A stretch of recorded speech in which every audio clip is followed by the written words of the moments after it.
Twitch connected.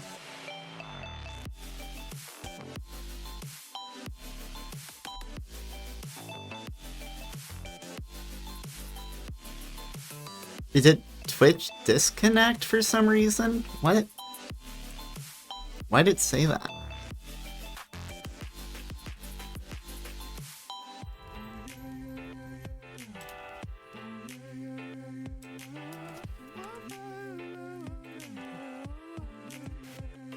Shout out to Nitro, shout out to Glacier. I wear the ice you never paid for. I got a bankroll, becoming major. I'll zip you up just like a tailor. I got the world in my hands, where's the glory in that? I need more for the kids, thinking matter of fact. I need rats for the people straight up in the shellacs. I need bars for the kids who care less for a Mac. Yeah, shape up, parallelogram. Don't string yourself out on any paragraphs. Ride up, little homie, fill up a notepad. Write words that you know will make an impact. I caught myself in writing dumb tracks, so I started soaring, I relived that. Still pulling up to you, I'm rapping 10 raps. I was taught up with Apollo, I took 10 classes.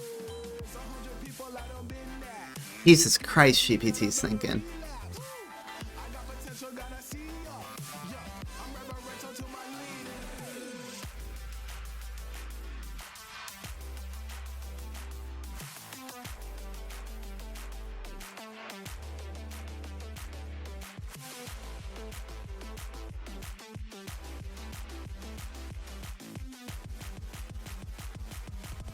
I'm reverential to my leaders.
Yeah. If I got beats, I ain't going nowhere.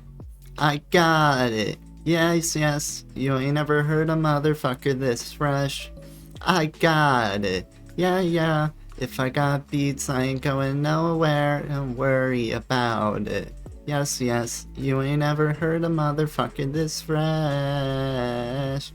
Holy shit, GPT. How much thinking could you possibly do?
GPT, please. Please. Please.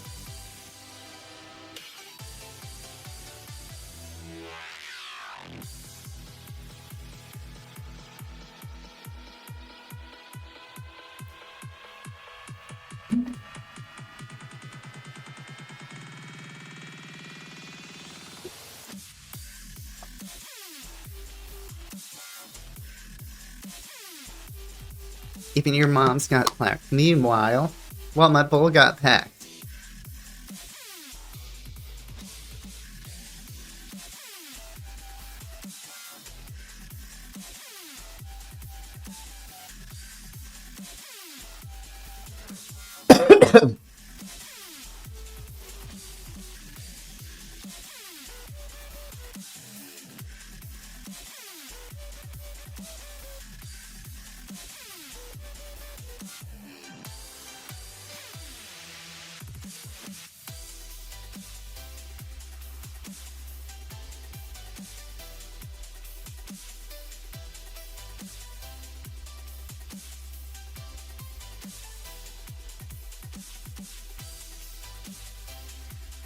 H-A-U-A-N-A. Marijuana. Marijuana.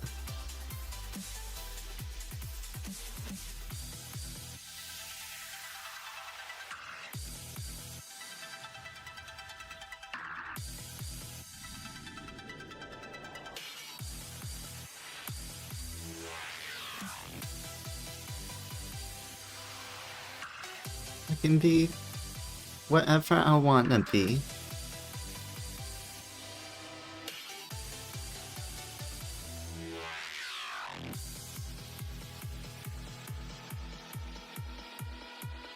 I can be your nightmare.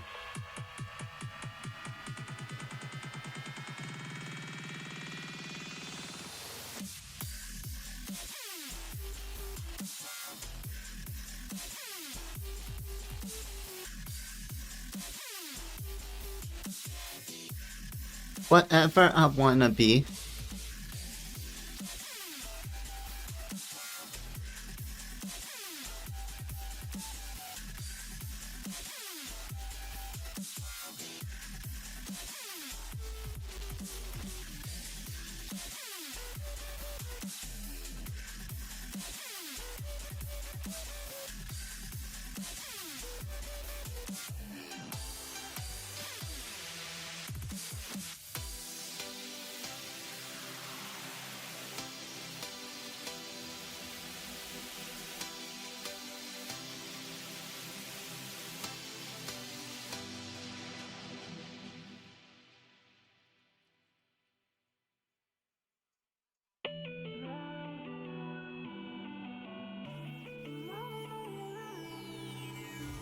Still holding on, pull me along. Here's to another day. Maybe I'm wrong, we never talk. Show me another face. What am I supposed to do? What am I afraid to lose? Trying to stay close to you, I just wanna make it through. I don't understand how this works out. I don't know the plan, please tell me now.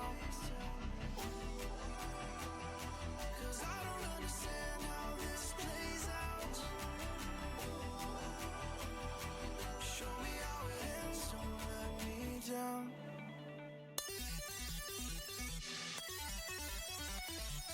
I'm about to make it answer now.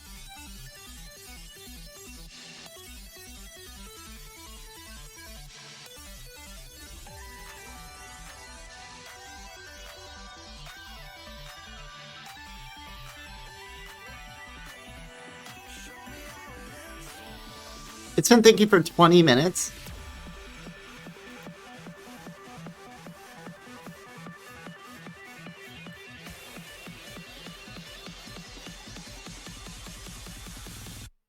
Show me how it.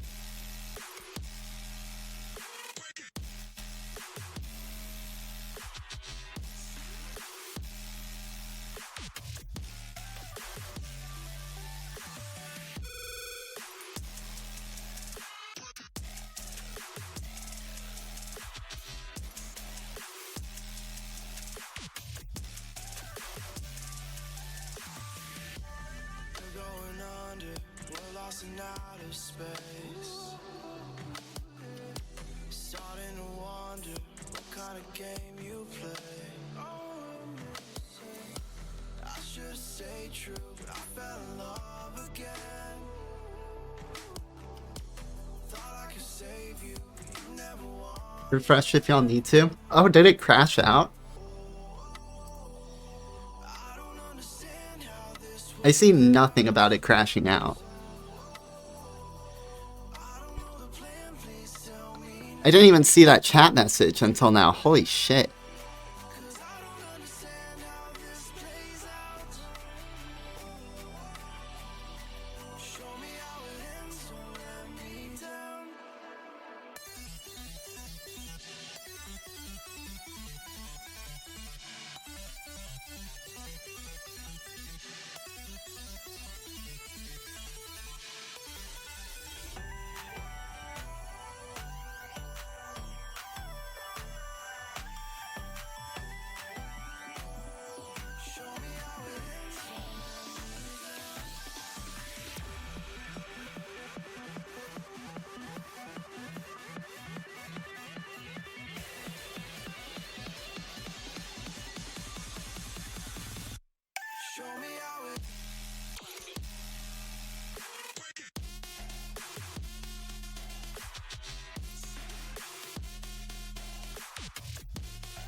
That's a big no-no.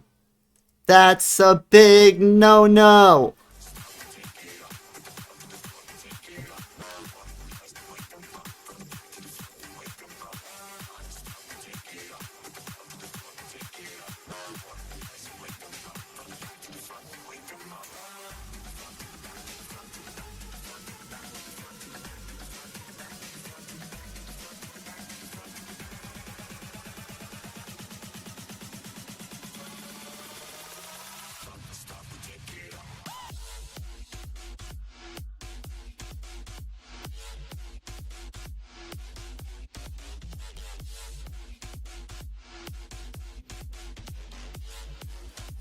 What up? This misery folding on my wings was quite a trip. All the pretty colors in the sky begin to ripple, trip, and stipple like a Liechtenstein. Pimples on my mind. Hey, what's poppin', people? The apocalypse is nigh.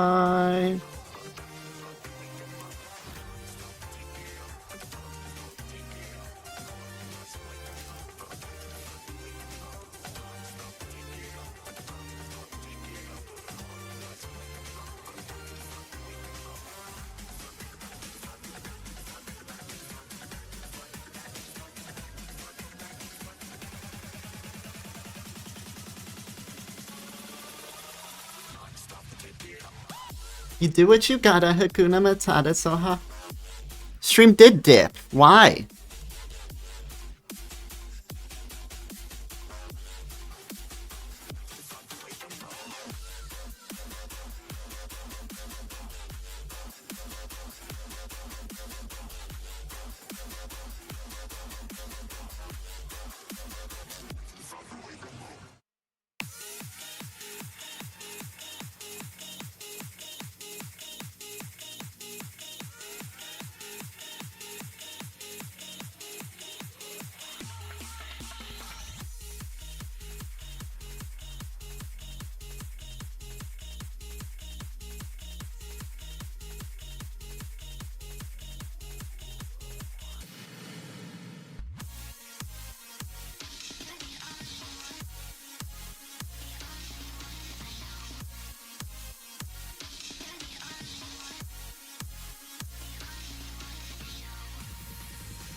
thick.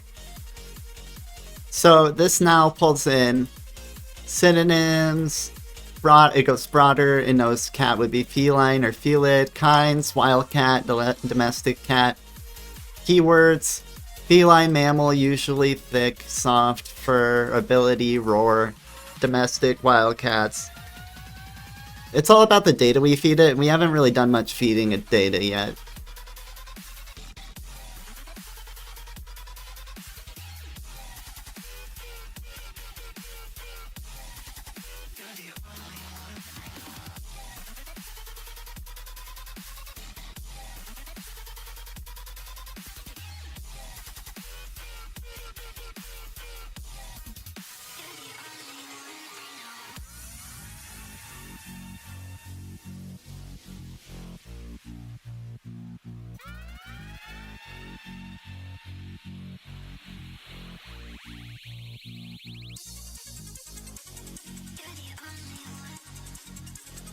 Milk.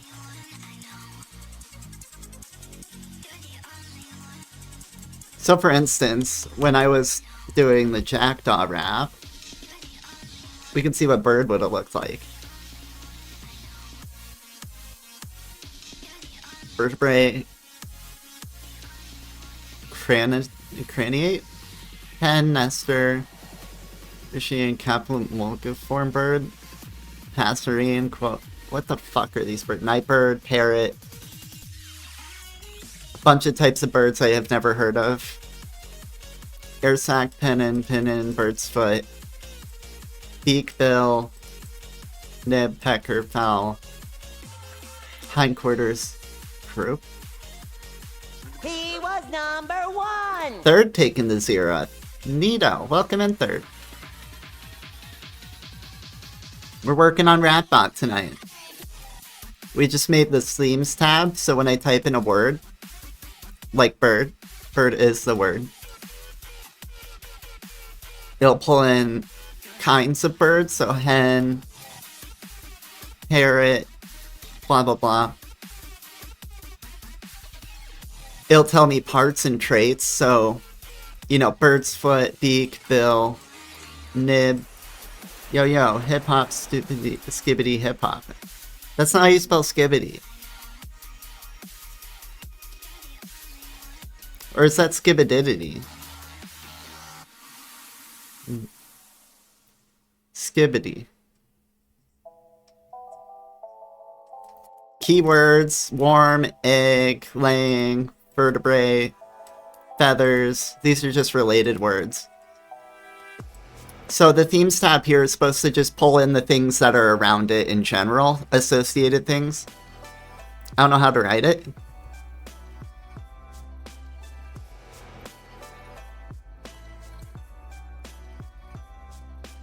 Skibidi. Like it's fried rice.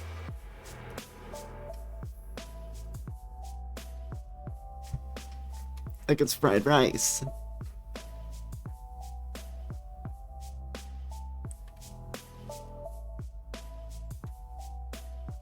That looks more like it than mine. It is.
Like to teleport workflows between tabs. Themes becomes a hub, add commands like cat rhyme.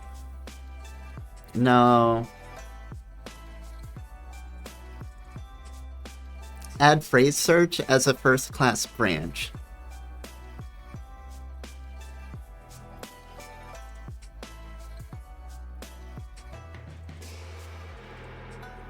Add phrase search as a first class branch. Split phrases into categories. Contains exact query. Idiomatic. Adjacent bigram if harvested.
People in named birds were horny.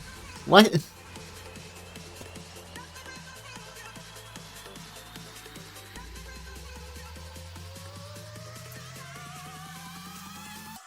I think it's people who named rhinos.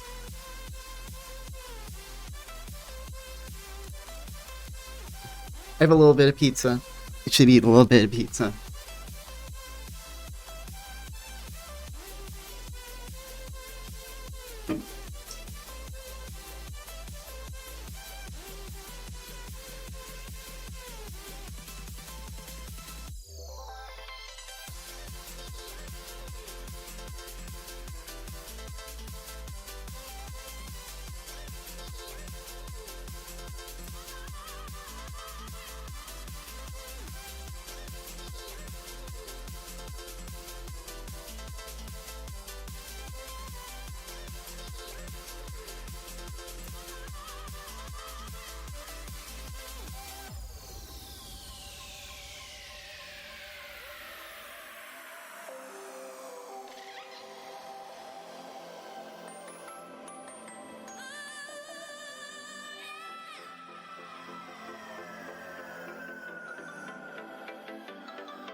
Tea break.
Tortoise shell.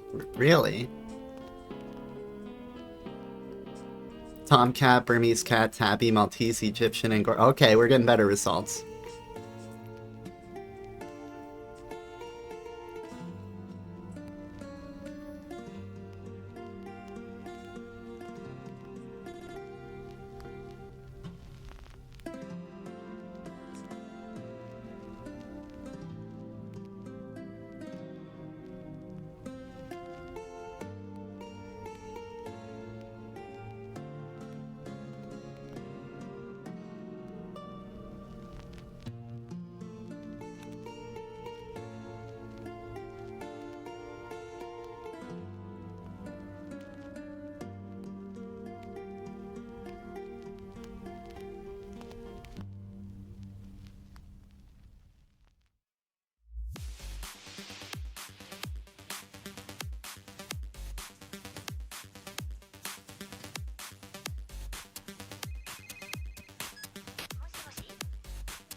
Okay, so on this next run, GPT run, we're gonna try to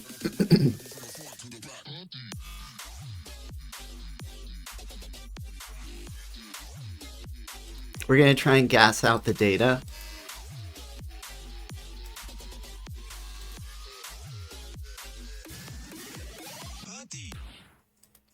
That'll help it function better. So we're gonna bring in a few different data sources.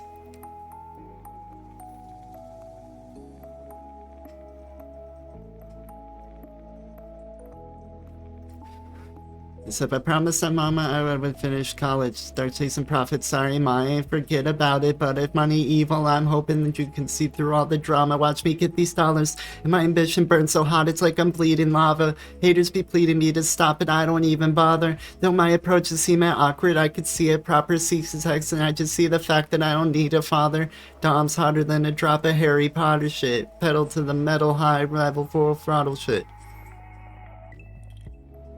I'm lost in that era where real shit does not exist. I mean, this way of face, I'm everyday cooling it. I'm getting blazed, laughing at the way they overdoing shit. I'm just an old stole, sticking to a newer script. I guess I gotta prove the shit. I'm truly too legit to quit.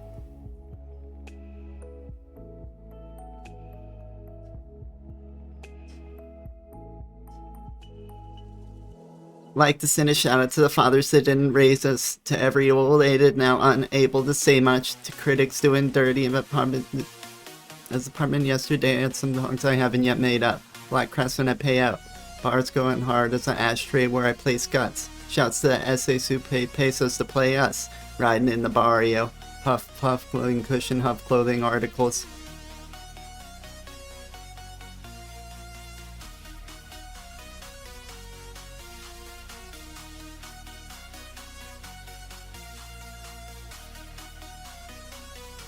Till I demolish a click, pardon the clips.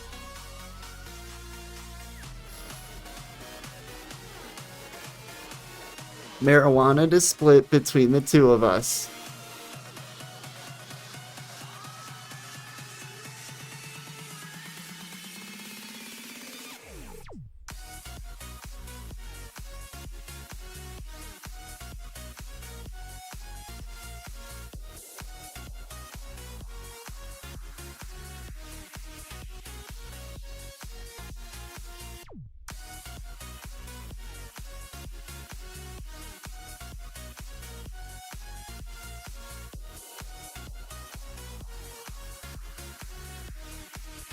Oh, she's thinking.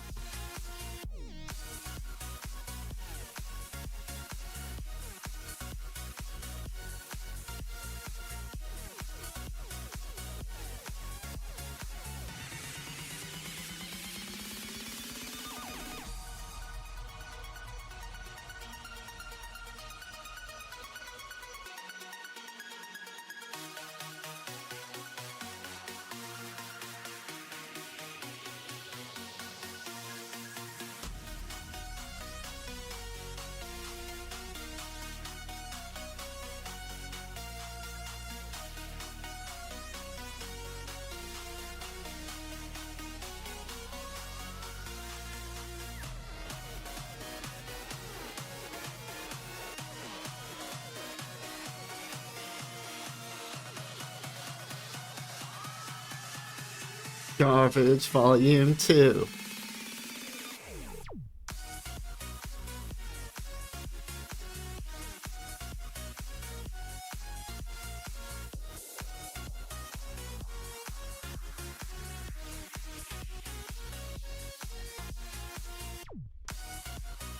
Trap beat again.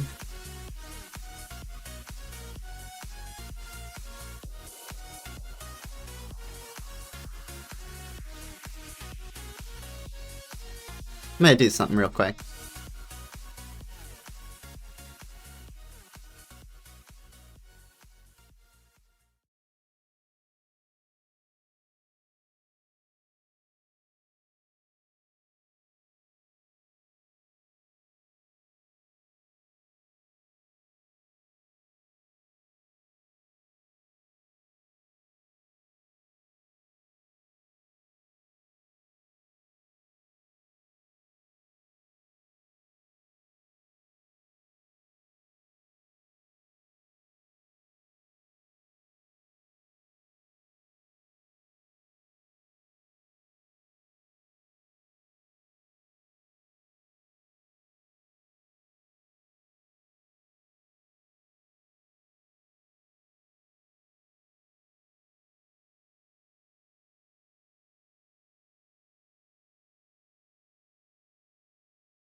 There we go. I'm bigger now.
I'm chilling for a while, or smoking weed, watching World Star events in the garage. Probably gotta drive your girl car. I just spit a punchline, smile, and they bird call. Dealing with some shit that really don't discern. Ah! If you get a fucking word wrong, wavy, doing you some shit that you can surf on.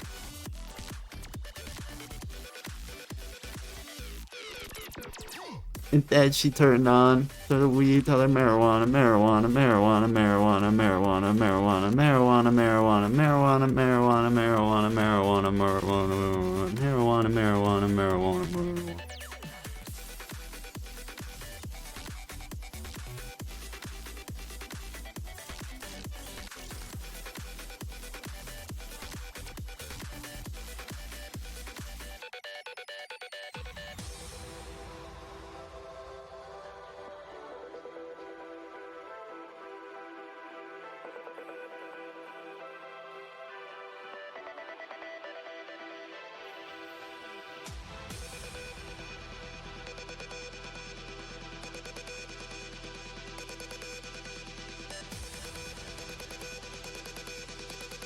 Been thinking for 5 minutes.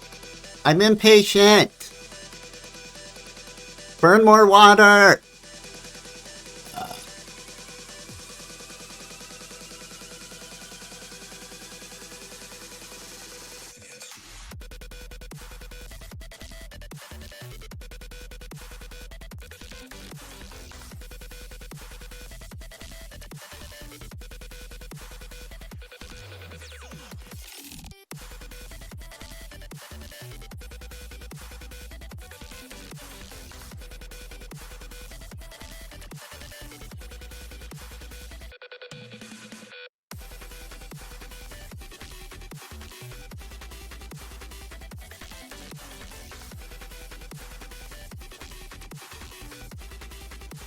It is doing shit.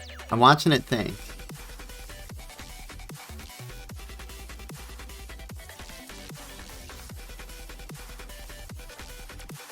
This is a big document, just in the GUI alone.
Been thinking for 7.5 minutes, but it's still writing code, and I'm watching it do it, so I trust it.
It's so gonna be worth the time it's taking to think.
Thinking for 12 fucking minutes.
Alright, 13 minutes is too long.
I have to stop it again. I think that conversation's too long.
This one's already been thinking for 4 minutes. Fuck!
It's like looping, fucking up the file.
Holy shit, it's just choking like a motherfucker on trying to write the code.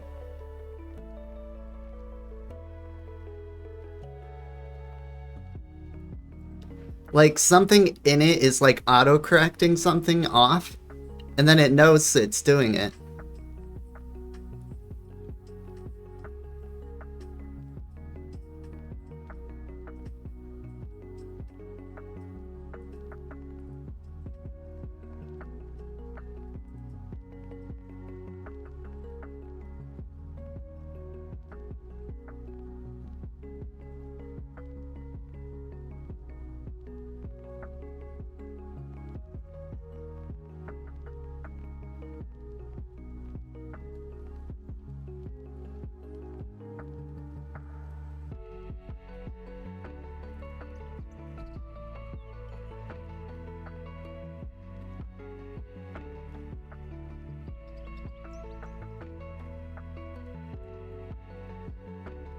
Holy fuck, it spent so long on that.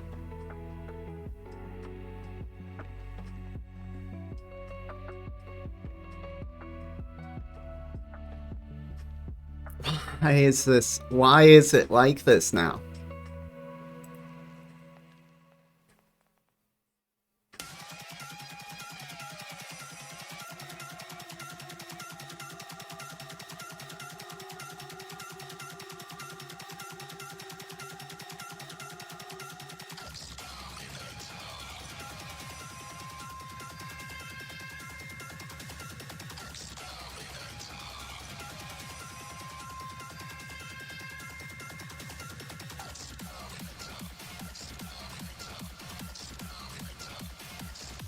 this thing off the ground.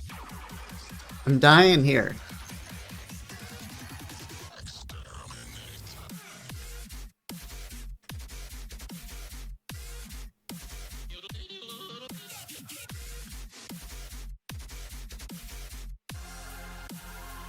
Goddamn nerds.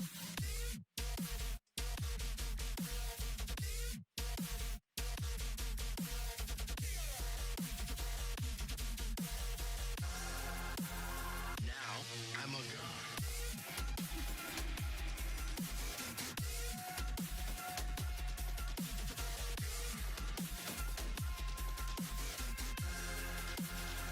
We've got a hot one for you.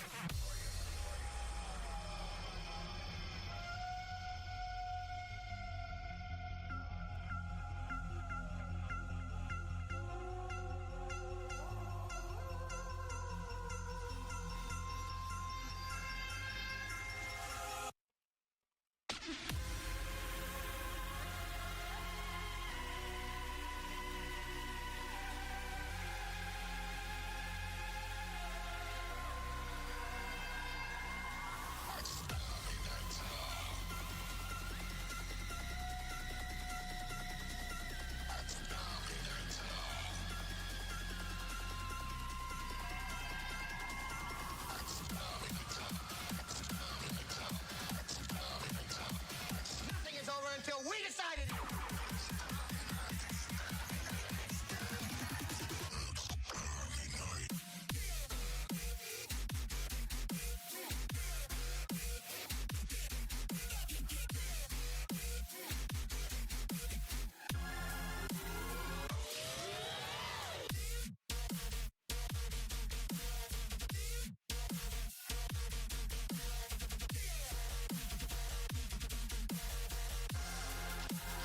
Now, I'm a god.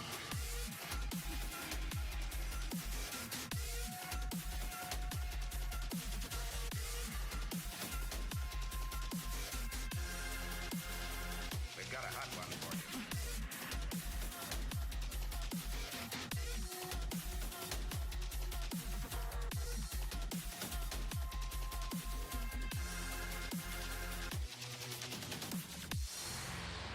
You just got your asses whipped by a bunch of goddamn nerds.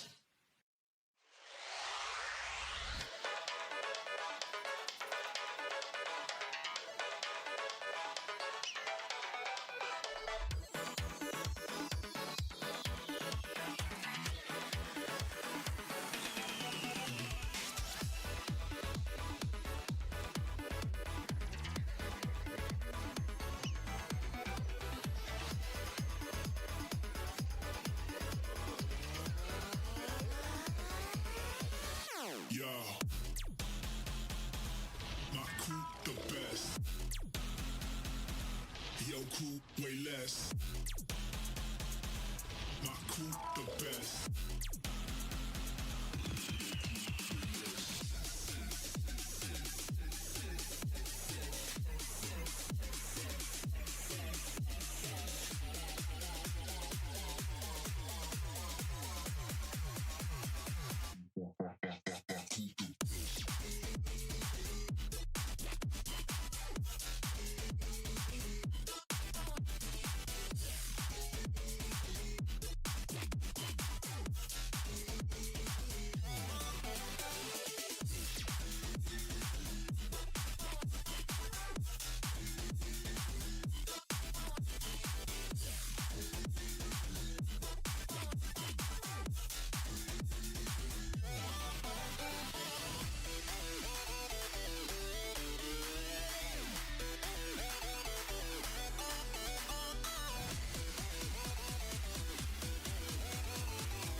Make the place blow up.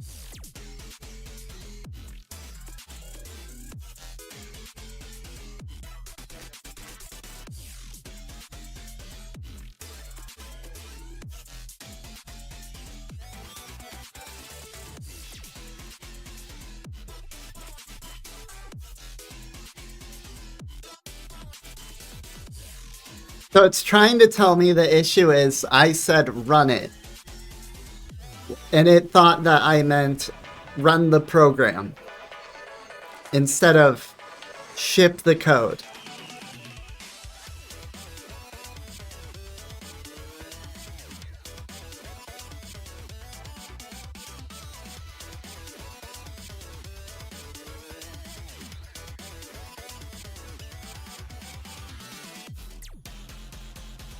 My crew the best. Yo crew way less. My crew the best.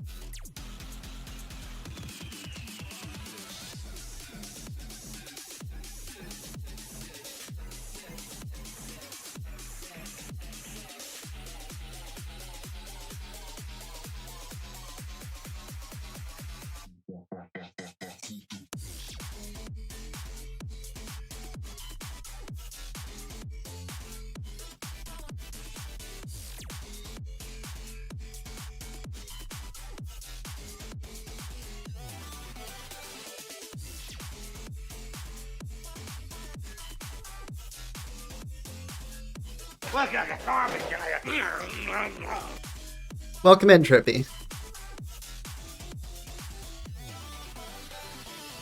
I'm trying to code, but GPT's taken 2 years to think about anything, so we're kind of stun-locked.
We got some sick bars now. Wait, in what way? This song is sick. Herbal Tea and Watsky both go hard as fuck, and on elements of music, it's just sick as fuck. Playing Dum Dum when EOM drum come pa pa pa pum pum, I'm gonna play to me in every single crumb.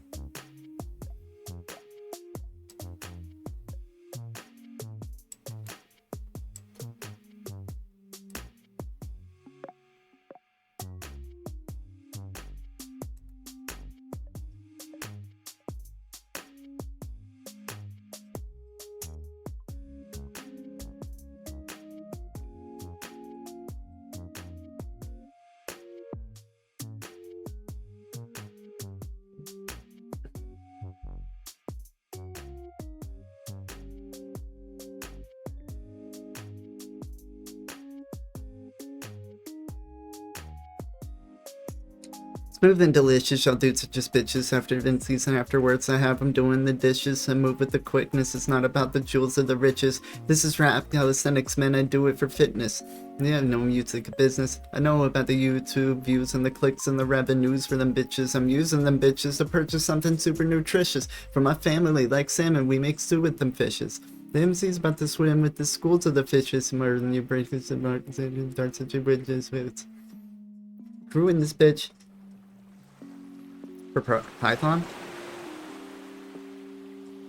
Just VS.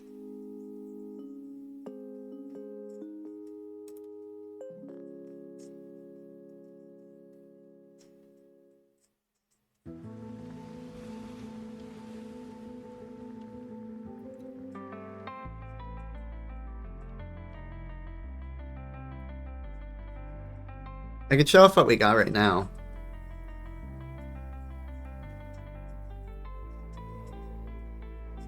And that's that. It's our Rapbot program. Type a word. Get some direct rhymes. Get some idioms and phrases that have the word in it. Themes kind of just word maps out and tries to find like adjacent words in things. Definitions. Synonyms, antonyms. I love this tab, phonetic pattern. So this lets me do more specific types of rhymes. And also like specific types of word searches.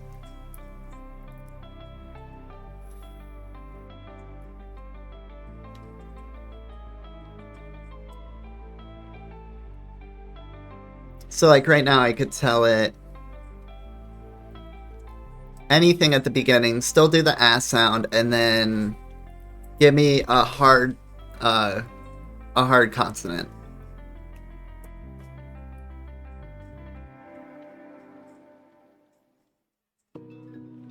Now I get a back, attack, bag, bat, but nothing like bass.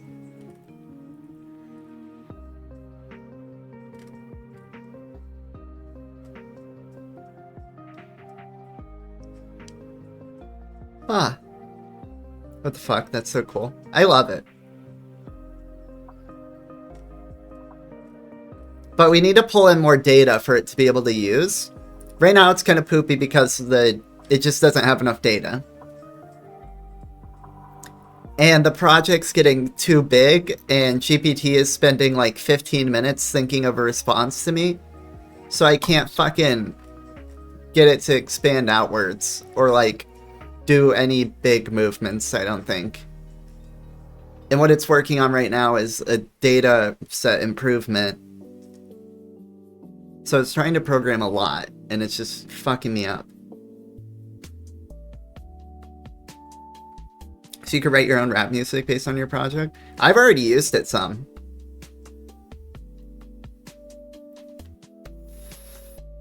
I've made similar things in the past and used them too. I mean, it's no better than Rhyme Zone, really, except for, I like my phonetic patterns tab and my idioms and phrases tab. That gives me a little more specificity.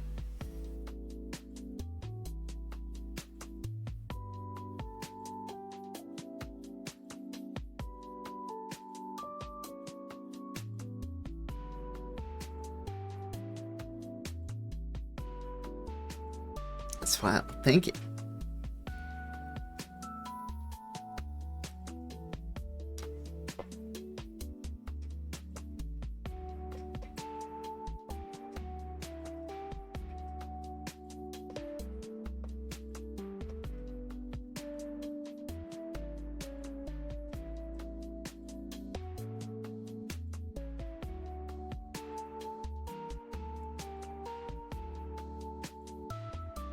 I might just let it think. I might just let it roll. Fuck it.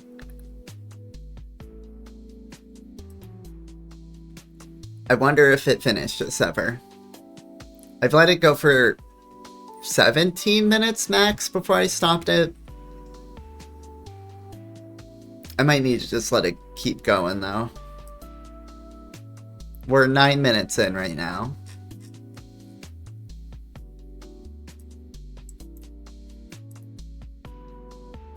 What's the worst that could happen, right? I mean, I'm already at like a pretty solid state, so I'm not dying over it. It's just a little annoying.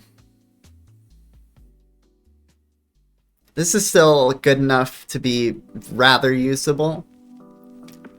The thing is, language is just so complex and vast that it's hard to have a lot of data for it.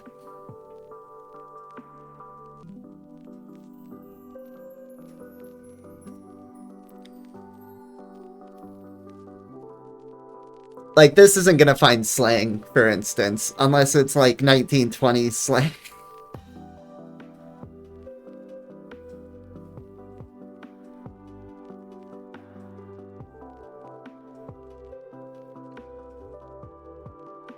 And you'll notice also, like, a lot of these words, it's like, what the fuck is beer nat? I don't know.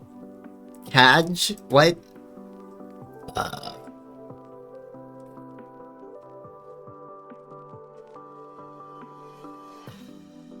But if I'm willing to dig a little, I can also probably get it to sort by word popularity somehow.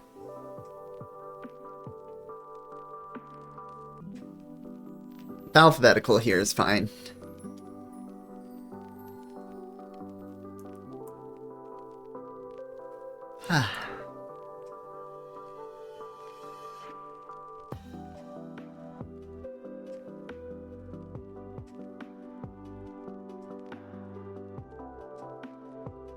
The themes tab is what we got done tonight. I love this.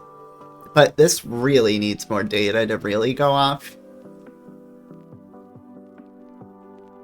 Right, well, but you could base the slang or on country or minimize your list, right?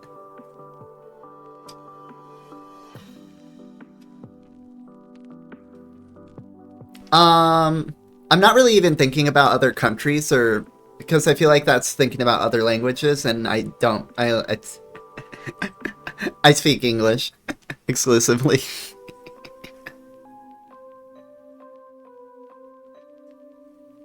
But, I'm pretty sure I could edit the data set, yeah. To get rid of stuff that I'm not really familiar with. But honestly, I wouldn't want to go through all of it. I would just let it be. It's not that big of a deal. It's just a little annoying. Honestly, more silly.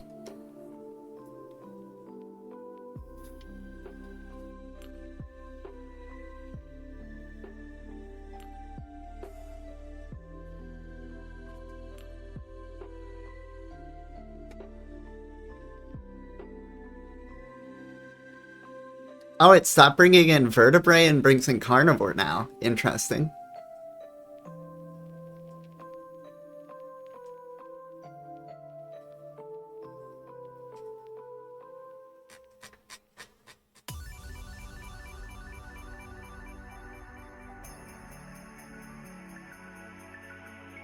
I can see it think it's coding.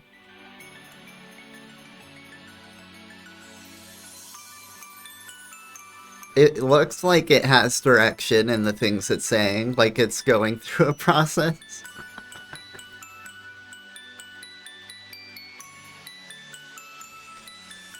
Use the term proceeding, that's a good sign.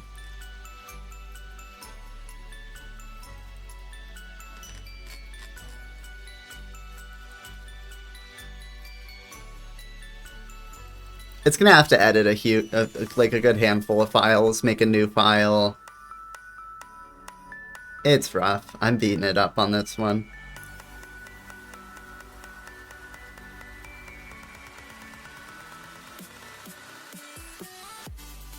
Bop boop bop boop bop boop bop boop.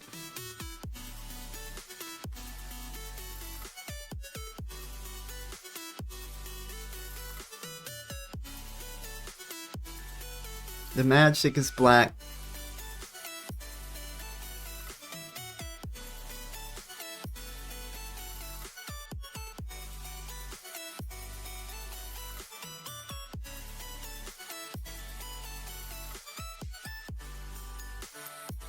How you doing, Trippy? How's it hanging?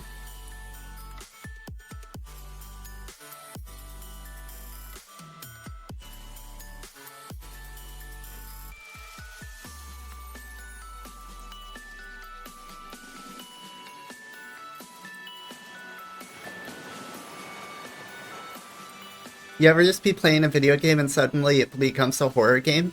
You're playing Doki Doki, Jackie? Nice!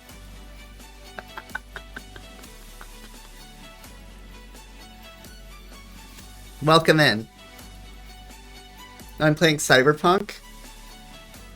Is that what happens? It's creating DayZ servers? Neato. Creating servers. Is that like... What's that for? Is that like personal use, or are you trying to start like a server service, or am I just completely misunderstanding what that means even?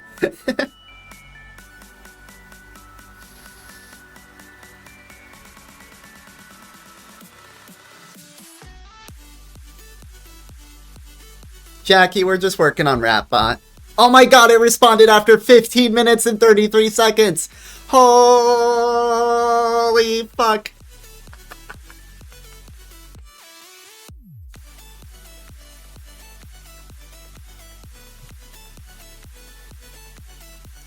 If you ever make a specific set of decisions in the DLC, it becomes a horror game. Huh. Like roleplay servers for people who want to play the game differently. Oh, neato. Like, okay. 7 days RP instead of, or DayZ RP instead of GTA RP, or I guess every game probably has some RP.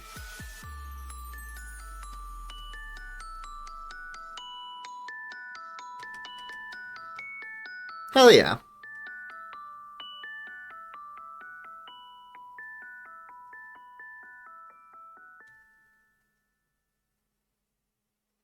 It's dark and it feels like a nice night. Hold close to the highs in the white light. These woods were grown to disarm you.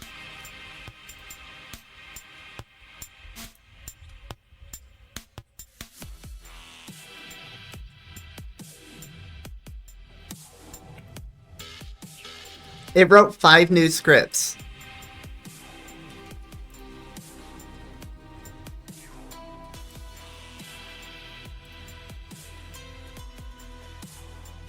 That's why it was dying. And then it updated 3.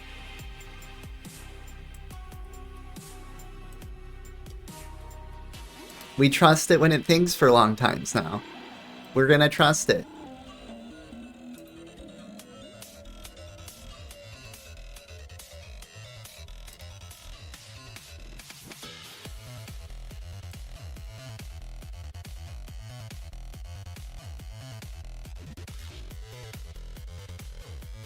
Missed a hydrate? I missed your mom. Jackie. That's why I miss. I missed her a lot. She's still dead? No, she's just hiding. No. I didn't remember that. Did you tell me this before? I blame the water.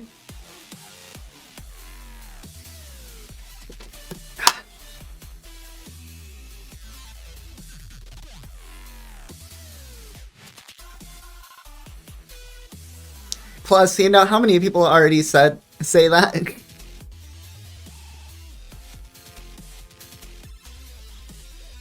People try and win.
Yeah, it doesn't exist in there.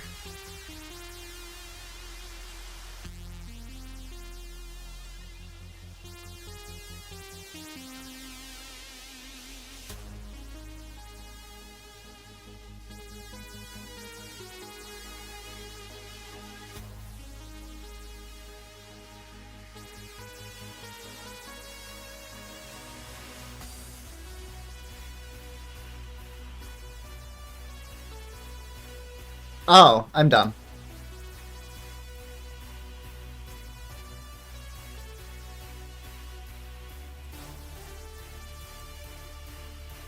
So the data doesn't exist yet, because it made a script to write the data.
Is that not the issue?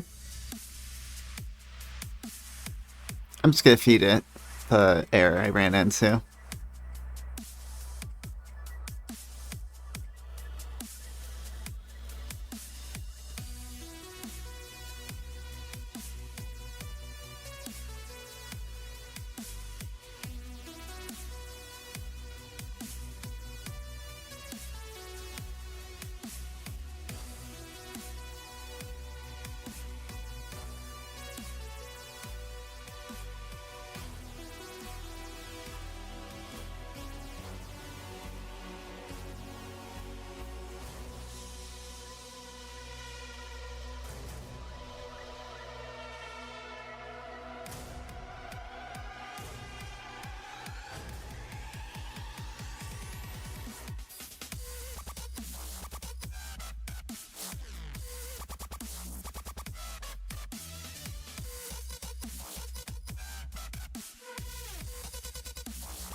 It never updated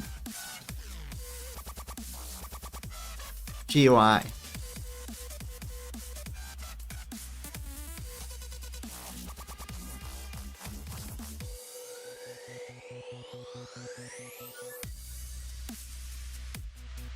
Build Ramp Index does not exist there.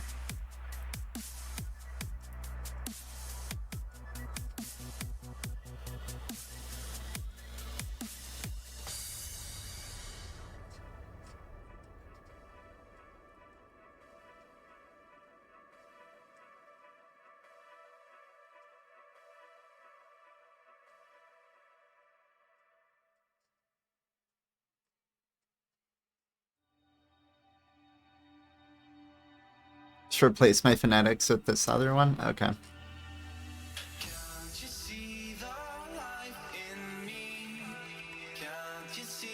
It didn't spend 2 years on that response. It spent a minute 26.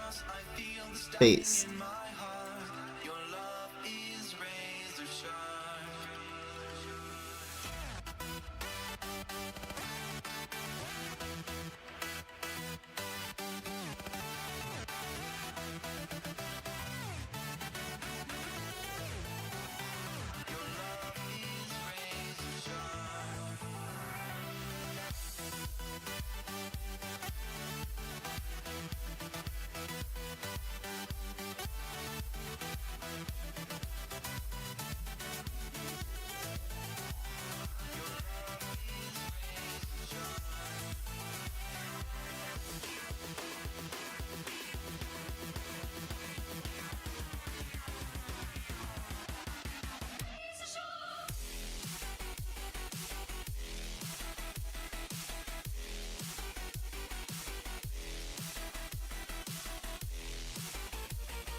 Build rhyme index does exist.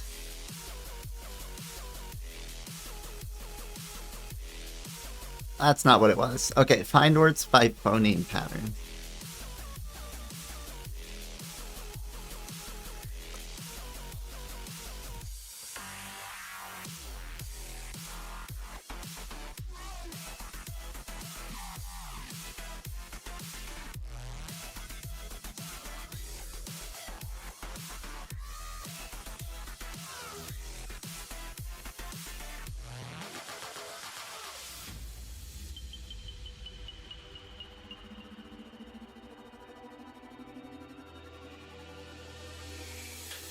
Can't you see the light in me? Can't you see the light I see? And every time we cross, I feel the stabbing in my heart. Your love is razor sharp.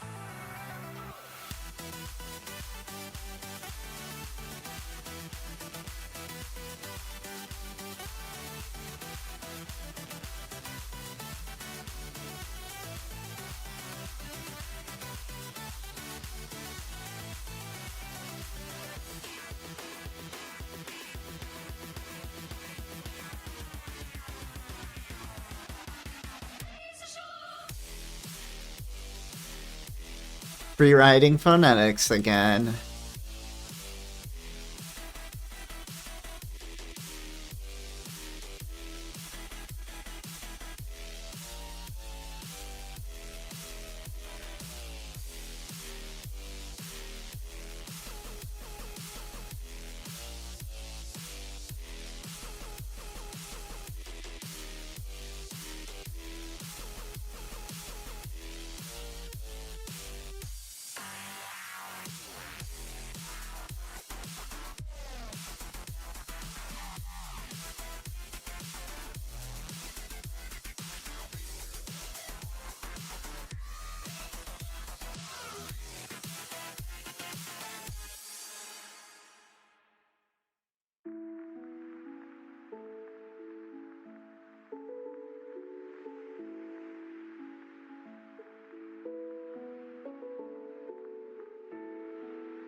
It opens now, but is it okay?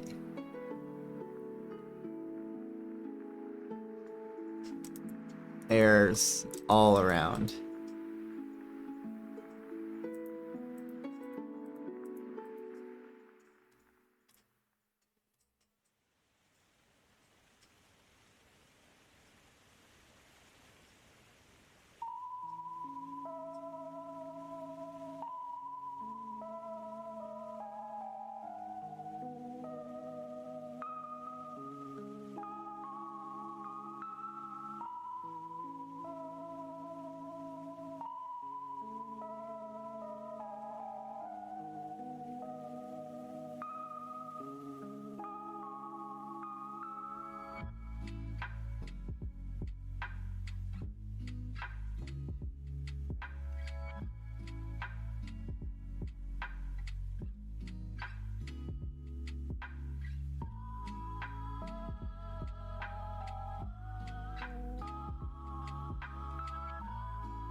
Porn song.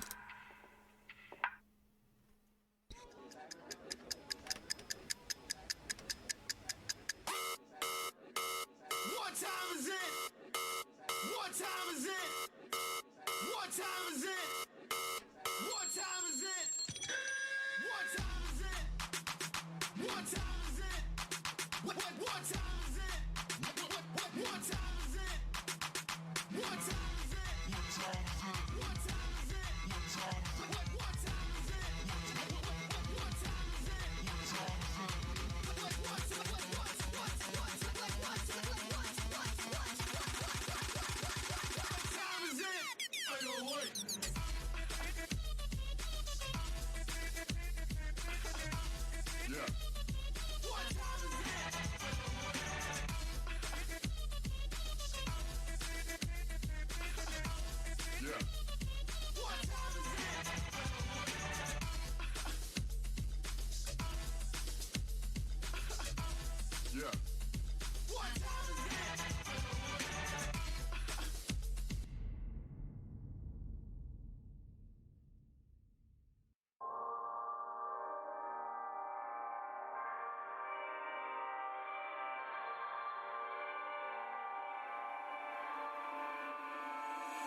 It's a little new. See a pretty place, and I'm better off without you. Time can only heal. I told you white lies like it was nothing till it broke me. I feel the love floating all around us. Only regretful that I was so misleading. My heart's beating, feelings fleeting, and now I'm afraid my new wings have. It's just trashing the code. I swear.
Pegboard nerds trying to get them more.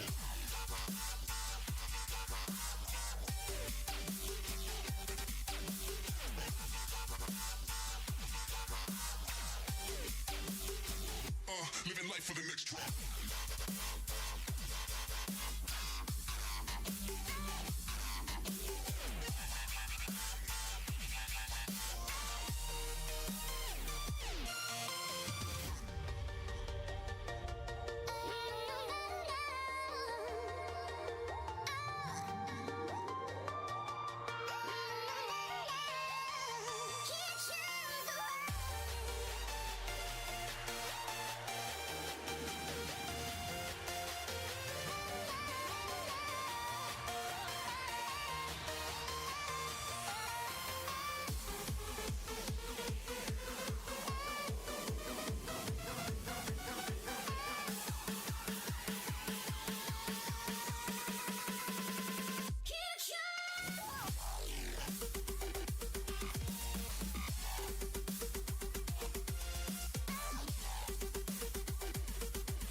Pegboard nerds trying to get them more.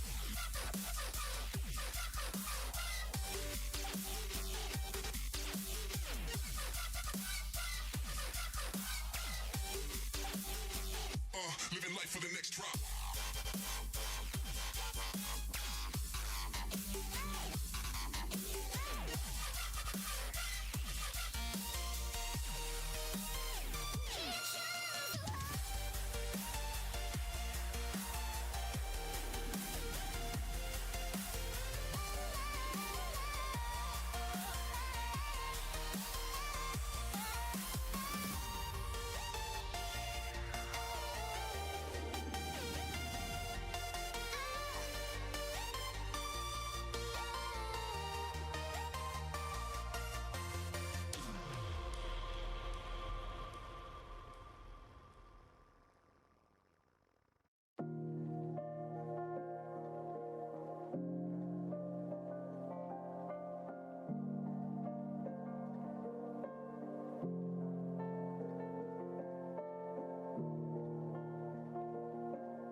But bitch, I'm still up in this bitch.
Okay, I'm thinking maybe the problem is it's not... What is it not doing?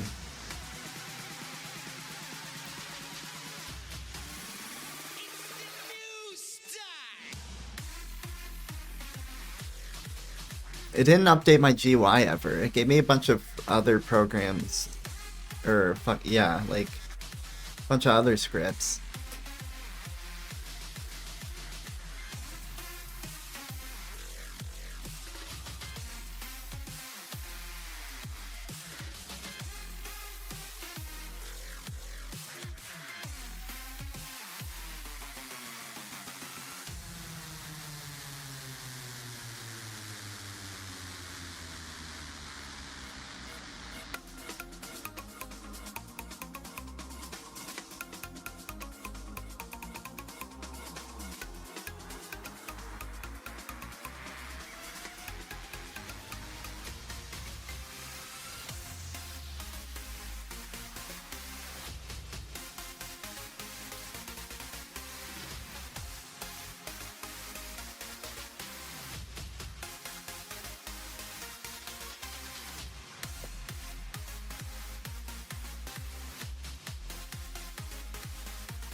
With a meter like fuck my teachers. Now I fuck my teachers. I don't bust my heater. I'm a young mind reader. I can tell you a bitch. I ain't a tough guy either. The little boy, the blood size feature. The touch. I don't trust my preacher. Socks ain't bad for the facts I'm talking. They kill me. That got it all wrong. Yeah, I can't hear you. La la la la. It's money for my daddy and a lot for my mom.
Let me eat a little more.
I lost all the fucking progress we made. Oh my god, that's a bummer.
Night, night, night, night, night, night, night, night, night, night, night, night, night, night, night, night. Will you please?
Can you see me?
You're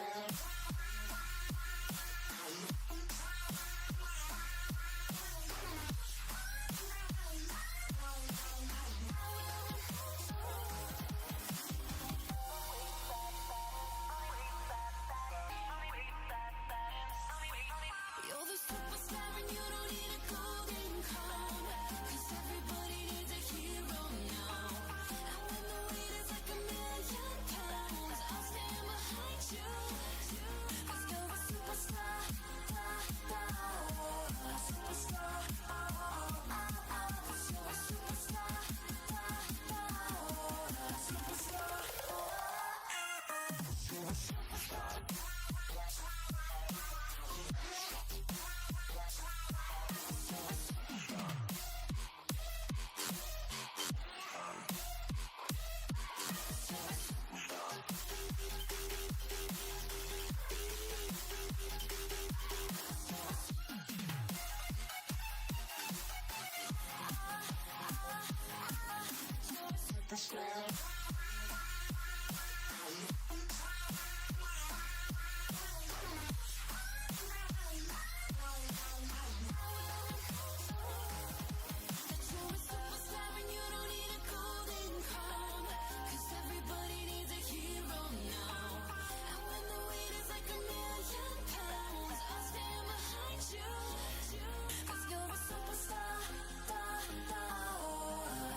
superstar, superstar. We got it. Cool.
Feels like it's bringing in more.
every time I look in your eyes. Baby, I can feel your energy, it's making me realize everything we've been through makes us strong enough. You and I, you and I. Everything we've been through makes us strong enough. You and I, you and I.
You wanna know my feelings every time I look in your eyes. Baby, I can feel your energy, it's making me realize everything we've been through makes us strong enough. You and I, you and I. Everything we've been through makes us strong enough. You and I, you and I.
$420, it's coming.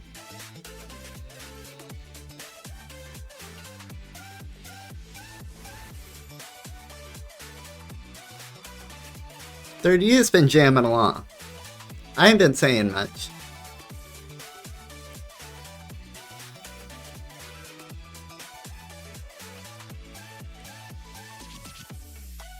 Okay.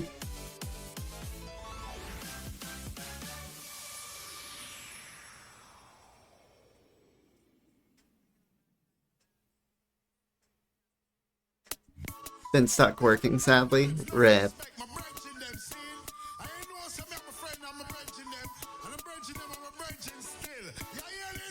MTV, the land of happy little We've trees. arrived.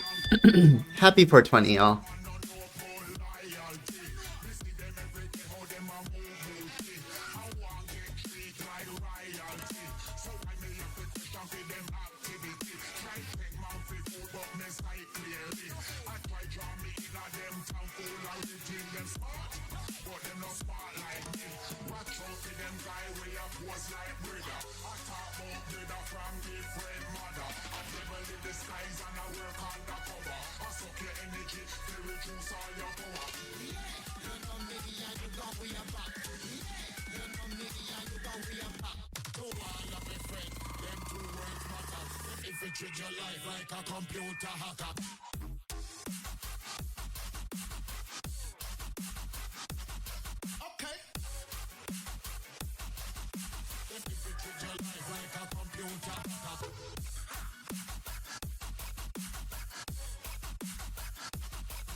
Hello, Adam. Welcome in. I use PyQt. I like it. I don't know what that is. I assume it's something Python related. I'm big dumb. GPT's writing my code right now. No, I know a good amount of code, but like, we like seeing what the GPT can do for me. We've been working on a Rapbot program. And I'm about to get a new version right now.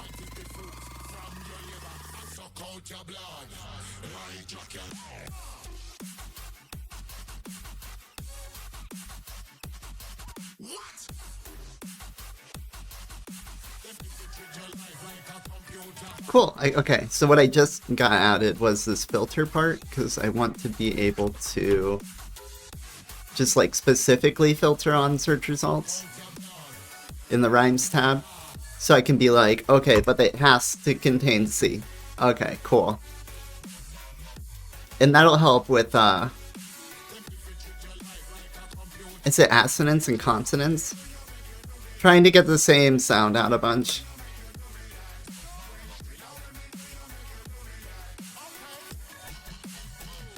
But there's other shit in here. There's idioms and phrases tab. There's a themes tab, which tries to pull in like a lot of different adjacent words and things. Different definitions, synonyms, antonyms, and then the phonetic pattern tab that I really like. This lets me put in specific phonetic patterns that I can search for rhymes on. So like I could change cat here to, instead of it being a perfect rhyme, I could say I want anything in the C position, the A sound, and then a consonant ending, a hard consonant ending.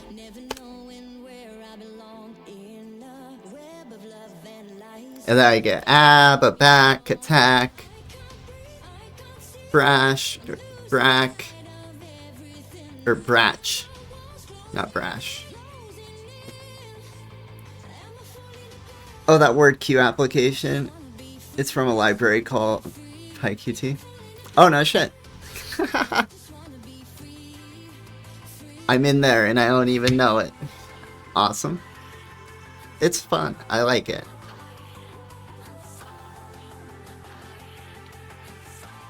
I write a bit, so It'll be helpful. I've already gotten use out of it. Today we added the themes tab, which will be hopefully huge.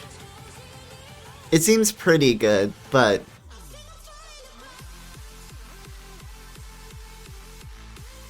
I'll have to see it in action. Former rapper, retired rapper. This program is amazing. I love it.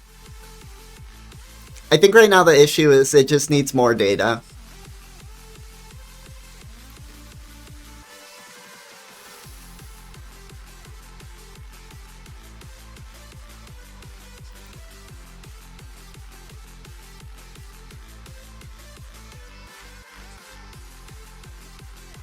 But 420 just hit, and it's an hour before my bedtime, and so I'm crashing out.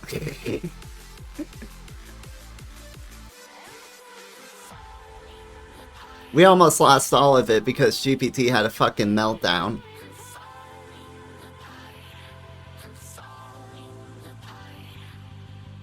Watch my life pass me by, never knowing where I belong in the web of love and lies. We're usually in this program, Firebot programming, making different command bullshit, stream event bullshit, yada yada. It's really GUI based, but it's still really powerful.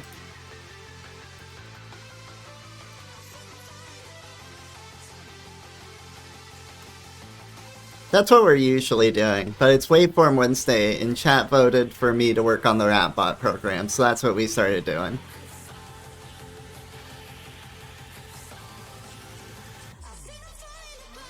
Somehow still ended up in programming.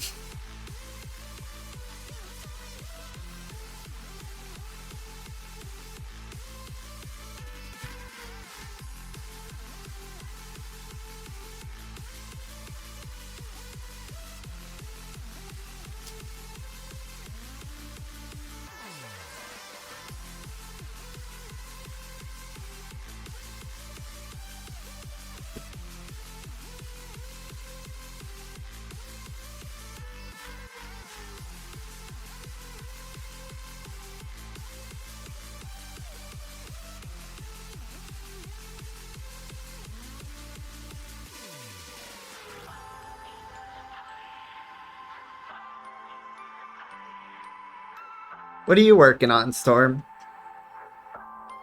You're probably working on something if you're telling me about program thing you like.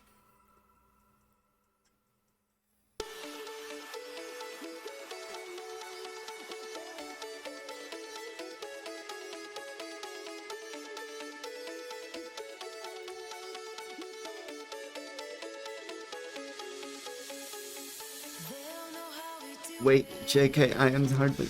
They'll never get it anyway. Conquering the impossible. All with a smile on our face. We work hard. Currently, at least for the past few months, I've been burnt out. Aw, Ripperino. We work hard. We play harder. We push it to limit, going farther and farther. I'm kind of feeling that too. My to-do list is usually like packed to, for the past 2-3 years. Packed to the brim with just work I can do for stream, on stream. Just like meta stream work, basically. But that to-do list is drying up now. I just like everything.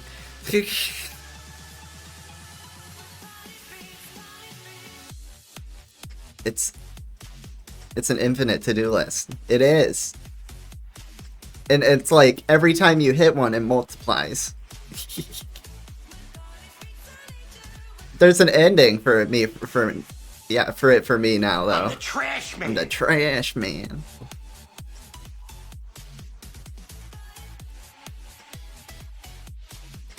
I guess some other things happened that made it so I steered away from certain things. I had a lot of infinity loops that I started backing away from for one reason or another. It's a branching to-do list. Everything is, right? If you fully commit. But there's always room for improvement. Like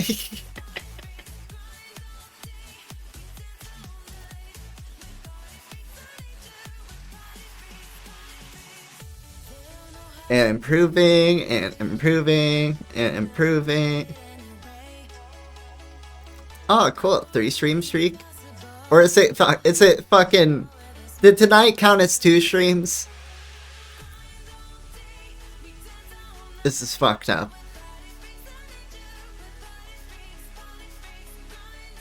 Just because we dropped.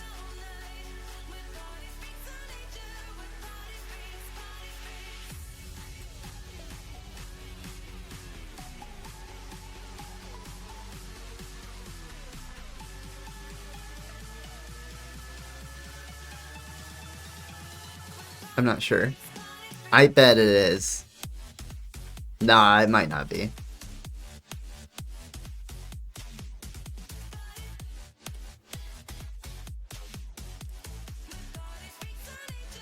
What do I want to do then?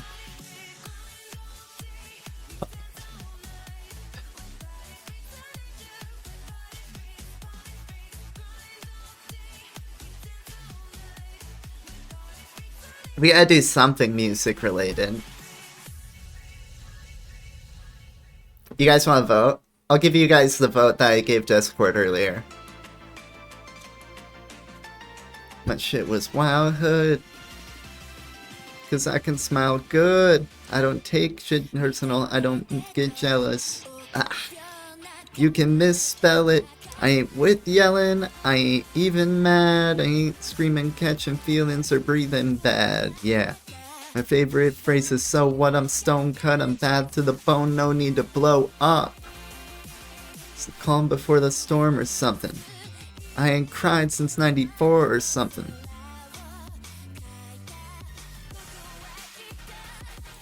Gonna make a poll.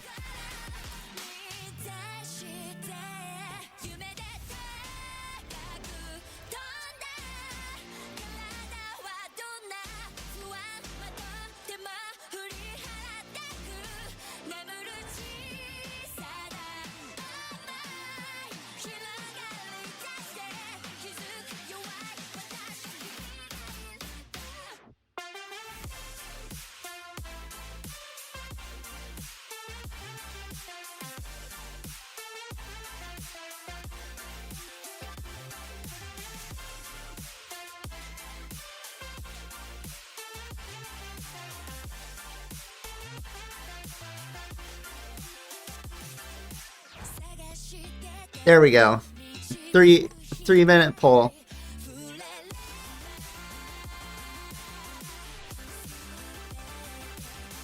I won't vote. I'll keep it fair. Get your votes in. Get your votes in. Wee woo wee woo. Like I solved one of my problems as I completed it in New One Branch than just because I did today's. Fuck. I took my relative to a doctor after a completion, and I dropped them off at home wait, what? Upon opening my car door, the door lock handle broke. Oh no! What? Fucking. Well, that's the cursed to-do list. My god. He wasn't even alive to cry. Dead on sight. Oh no. Get your votes in, get your votes in on the poll and in the chat.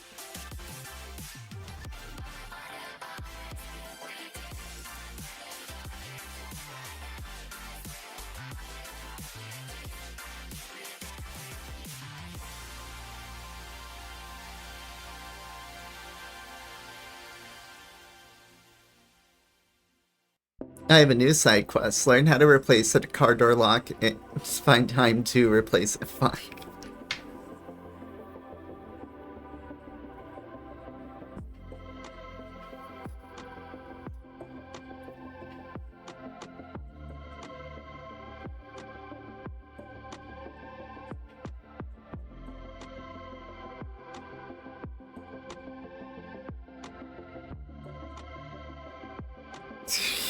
Don't talk to the bot.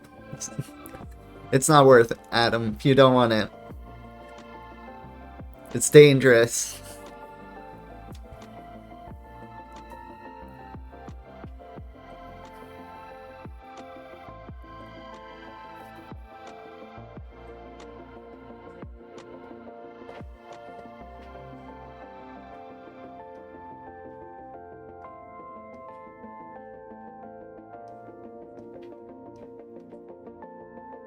Yeah, overall states would be nice. I won't give it AI powers because it would be a fucking problem. It can be banned off Twitch. That and I can't figure it out for some reason. I'm so close. There is stuff for it. But it's too complicated for me. Watch interviews is our winner. Who do I want to watch interviews of? Spotify, tell me what's up.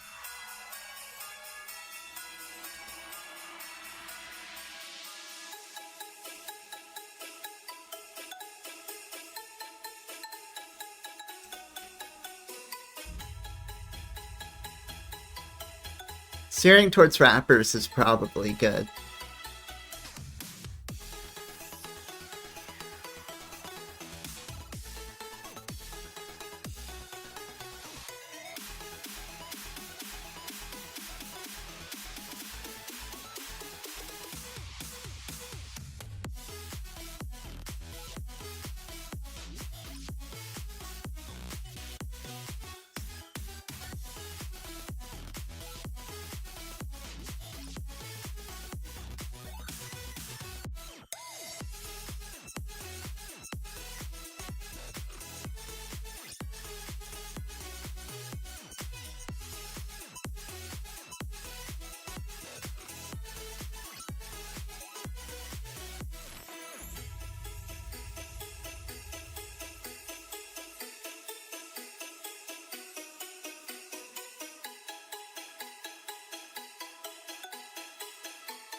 Let's do wax interviews.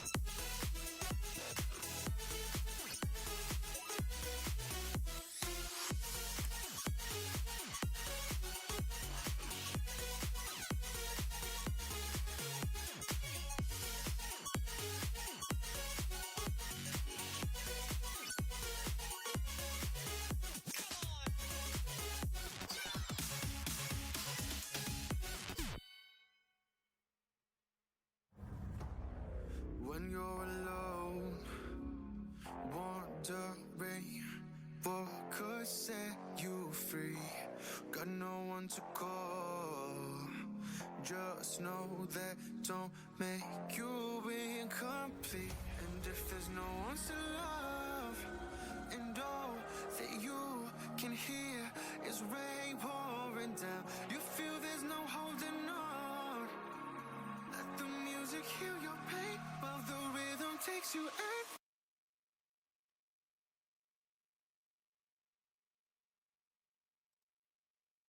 All right, let me start with a disclaimer. My young videographer Quinn here asked me to tell this story. I haven't thought about this story in a while. I don't sit around and think about my past that much, but he wants to talk about when I got signed to a major label record label, which was Def Jam Records. For young people out there that don't know, Def Jam Records is a legendary hip-hop label, one of the first ever hip-hop labels. It was formed in the early 80s by Russell Simmons and Rick Rubin, responsible for acts back in the day such as the Beastie Boys, Run DMC, Public Enemy, and the first big act they had was LL Cool J.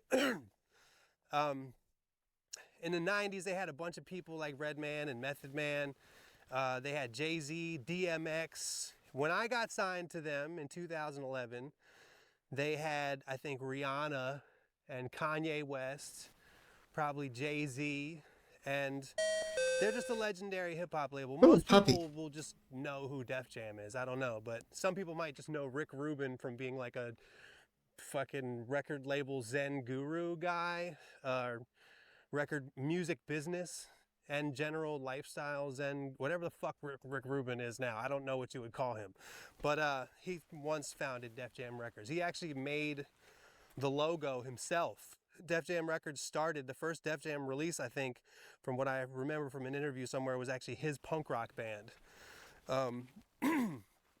Anyway, in 2011, I had a meeting with a really legendary record executive mogul guy who was running Def Jam Records at the time. And at the meeting, I played him one of my songs on a CD. A CD is a compact disc. It's a thing that used to play music back in the day.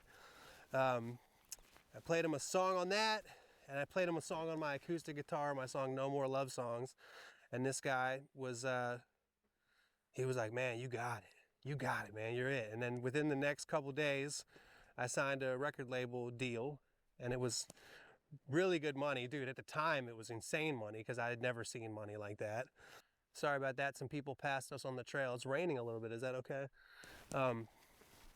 Yeah, so I got signed. This is like just a small part of the story, really, because there was all the things that I had to do to get the meeting, the things leading up to it. I had to fucking be in a band for 10 years at least since I was in middle school on the East Coast. The band made many records and went on tour a bunch, and then the band broke up. I moved to San Diego. I decided to move to Los Angeles.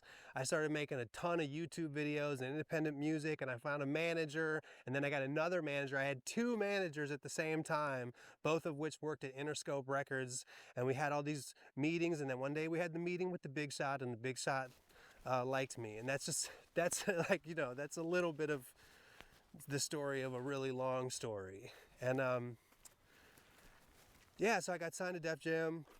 I went to a bunch of cool parties and shit. I went to parties, like I went to a party at Jimmy Iovine's house, which really had nothing to do with me being signed to Def Jam. I was friends with Ryan Phillippe, the actor, at the time, so I went to all these parties that I shouldn't have been at, you know, and a bunch of famous people. It was a really crazy, very Hollywood time for me. You know, like I said before, like, you know, I'd be fucking wasted at all these parties. I wish that I didn't drink like I used to drink, because then I could actually remember these things more. Also, maybe I would have actually like networked and stuff like you're supposed to do at Hollywood parties and shit. I didn't do any of that kind of stuff. Anyway, I thought I actually made some pretty good songs during the process. Songs like Rosanna, if you know my music. Rosanna, Dispensary Girl, Two Wheels I made with them. That might have been the only thing that they actually officially put out, was my song Two Wheels. But, you know, push comes to shove. I didn't have anything that they deemed to be a hit for the radio, which is what you really needed to have at the time, to be on a record label like that. And I was really working hard trying to come up with something like that. And I guess I just didn't come up with anything that they deemed a hit. And I was drinking, and that stuff kind of like got me really depressed, because, you know, if you know about being an artist, like, you actually enjoy the process of creation. And if you make your own music, if you make your own art of any sort, really all it is like you having your own opinion and trusting it. When you create something, you go, this is good because I deem it so. But the more you're trying to create for somebody else and they're telling you it's not good, they're saying it's not good, you need to make something like this. And then you kind of try, then you start to, the worst thing that can happen to you as an artist is when you lose your own opinion, your own, what's the fucking word I'm looking for? Your own opinion of what's good. You know what I'm talking about, Quinn? What's the word I'm looking for? Instinct. That was the word? Instinct. Yes. I gave you that. You did? And we're back. The word I was looking for was instinct. When you lose your own opinion of what is good by yourself, you lose your creative instinct. And without your creative instinct as a writer, you really don't have shit. So that happened to me at the tail end of my signing to a record label. And I remember specifically the bottom of it was I was at a session in Atlanta, I believe, working with the Justice League, who were amazing people, really, really talented, but I couldn't come up with fucking anything. I couldn't come up with a hook. I couldn't come up with a song. I couldn't come up with a lyric. I was just like, and you know, honestly, like I would go home and cry. I would cry in my hotel room and I'd call my brother and talk about how depressed I was and how I was just in a state of misery. And I would drink through the whole session. I feel like I just was barely in the session because I was outside smoking cigarettes the whole time. You know what I mean? And I'm sure that people thought I was like weird and crazy and probably thought like, why did they sign this guy? You know what I'm saying? And then those kind of thoughts, you know, I'd be in the room and I'd be like, in my head, I'd be like, what do these people think of me? You know what I'm saying? So I kind of got debilitated by the process, for one, but B, like, I don't think that I was smart enough or ready, even at 30 or however old I was at the time. I don't think I was ready for that. I don't think I was ready for mentally, or like just having knowledge of the music business and how it works. I think if I went now, for example, at fucking 45, I think that I would know what I was doing. I think I could handle it much, much better. But at the time I didn't. And you know, it's funny because I heard that song Lose Yourself the other day, the Eminem song, where it's like, you only get one shot, do not miss your chance to blow. I had that chance. And I guess I didn't get the chance to blow, but I don't really think about it like I fucked my chance up, because I know how I was then. And yeah, Eminem blew up, Jay-Z blew up, and all this stuff happened, but Kurt Cobain blew up. And look what happened to him. You know, Jimi Hendrix Oh my blew God, up, that's Jim not... Morrison blew up. I would have probably been not more the in that funny camp, part. you know what I'm saying? I don't think that I would have been able to handle Crazy. it at the time. Oh, So no. I actually look at not blowing up as dodging a bullet. So, I mean, at least maybe that helps me to think about it that way. But I really do believe that I dodged a bullet. And considering my life now, I'm very happy, well-adjusted. I got a wife and a kid, and everything's cool. I'm gonna cry. Everything's great. And I actually think that the way that things turned out was great. And also, in a strange turn of events, the song that I thought was the radio hit was my song Rosanna. And I told the radio guys, I was like, yo, this shit's a hit, right? And they're like, nah. And the day after I got dropped, literally the day after I signed the piece of paper and got dropped from Def Jam, I put out the video I made for Rosanna.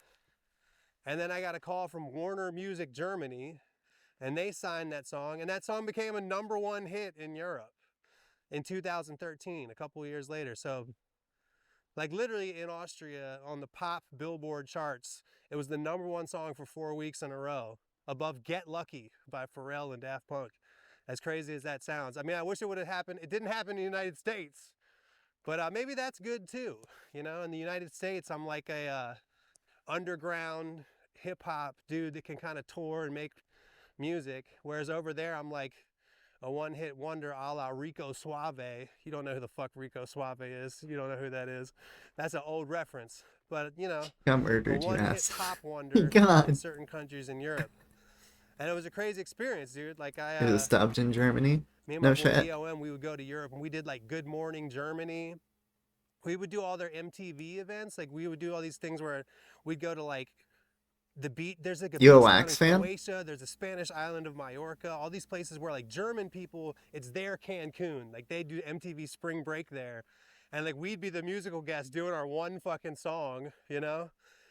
And it was awesome. It was a crazy experience, man. Like, they really treated us well over there. Like, I did like tours of the whole country of Germany, just going to radio stations promoting the music. So it actually ended up being a really interesting and unique musical experience.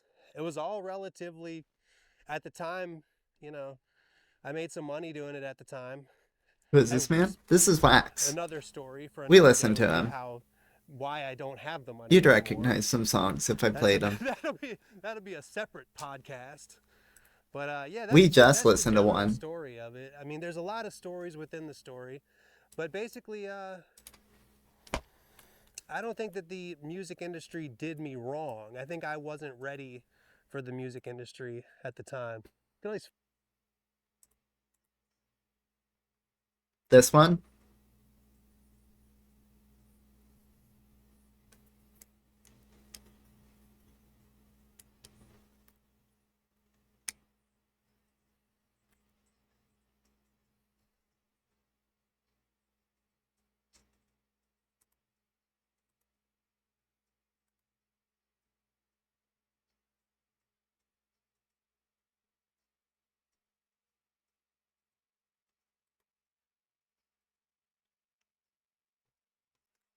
Listen to that for a sec while I pull up the next one.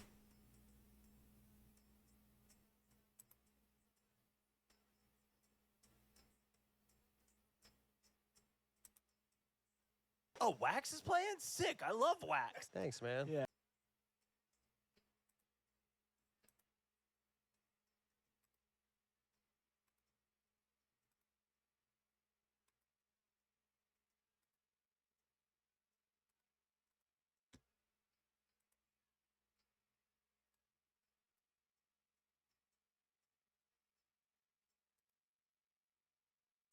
Yeah. Huh. Oh, Wax is playing? Sick. I love Wax. Thanks, man. Yeah. Huh. So true. Mom, I want a guitar, dude. Yo, this is so sick. Every time you say big ol', you think is gonna be afterwards. I could see that. Like in LA, it's all fast Yeah, paced. so true. My name is asterisk 6 question mark D. That's rappery stuff.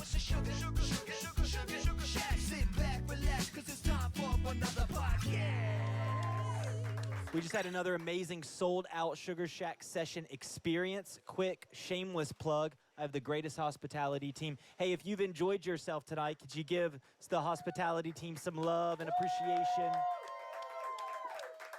We had amazing drinks from Chartreuse, amazing food from Greg and Jerry as always, and amazing people to spend it with. Thank you guys for coming out and hanging out with us. And Wax, dude, thank you for being here. Thanks man. for having me. I want to say to anybody who's out there listening to this podcast, like, especially if you're in this area, he's not bullshitting. Like, it's a real fun experience. The good food, good drinks, good vibes. I mean, it's awesome. He's not just trying to sell you a dream here. He's telling the truth. But you can go to our website and purchase tickets at sugarshacksessions.com/experience. Should be wearing a shirt. Yeah, no. Man, no, super amazing session. I mean, you guys absolutely crushed it. Thanks, man. You came here with the full band. You guys flew in, right? We Where sure are you did. coming from? Me and my brother, my twin brother plays bass in the band Herbal Tea, and we live in San Diego. Herbal and Tea. yeah, Herbal Tea is his name.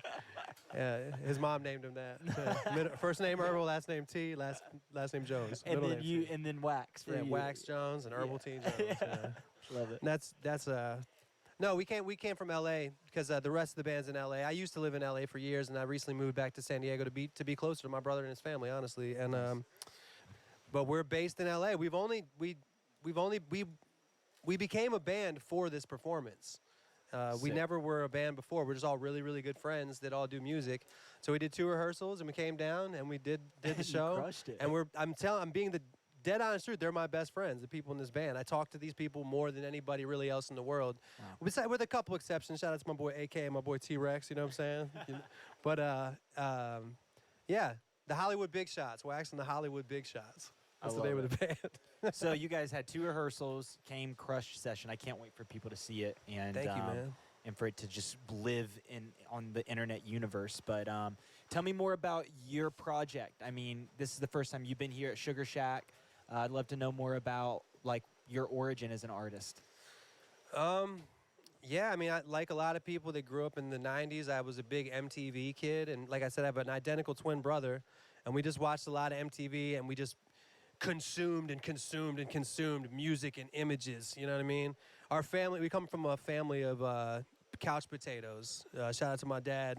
And he watches a lot of television. So we just watched a lot of television. And I guess we saw people playing guitars and rapping and whatnot. So we started young. And ever since me and Chris were like 10 or 11, we had instruments, and we would you know, we had to like beg my parents. My parents aren't music people. We're both adopted, so we don't have the genetic. You know, we're not the same as our parents genetically. Right, gotcha. But I guess that shit's in your blood, because we found out later that our biological dad is a musician. But Interesting. and when you're a kid, you just kind of be like, "Mom, I want a guitar, dude," and you know.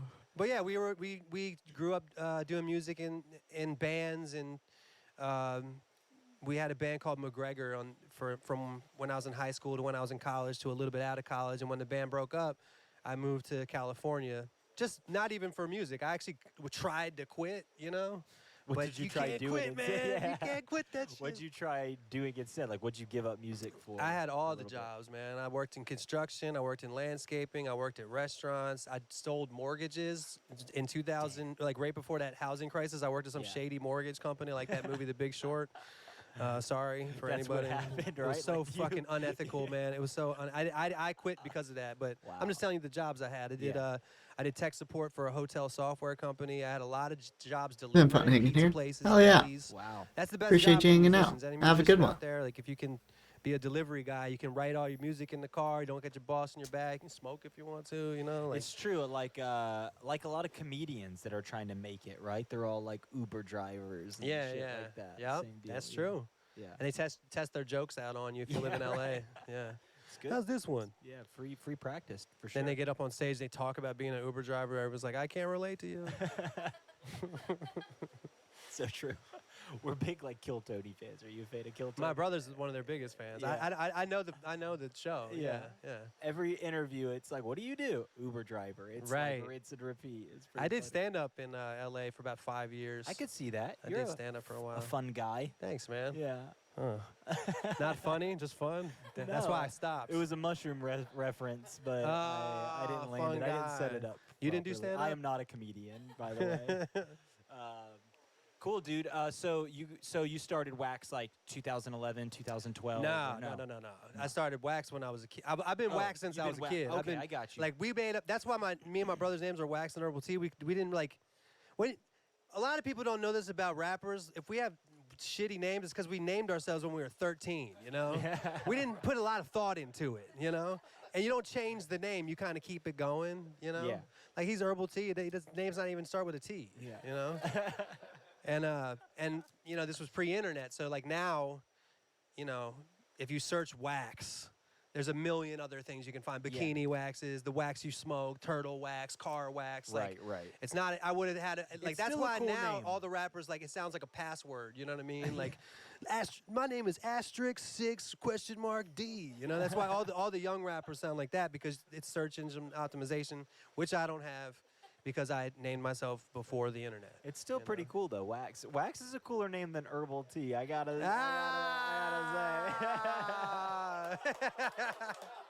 say. Thanks, man. Appreciate that. It sounds we go by Wax and Herbal Tea. Yeah. The artist formerly known as Wax and Herbal Tea. Now it's just Wax and Herbal Tea. All I drink is Herbal Tea now, so it is a cool name. It is a cool name.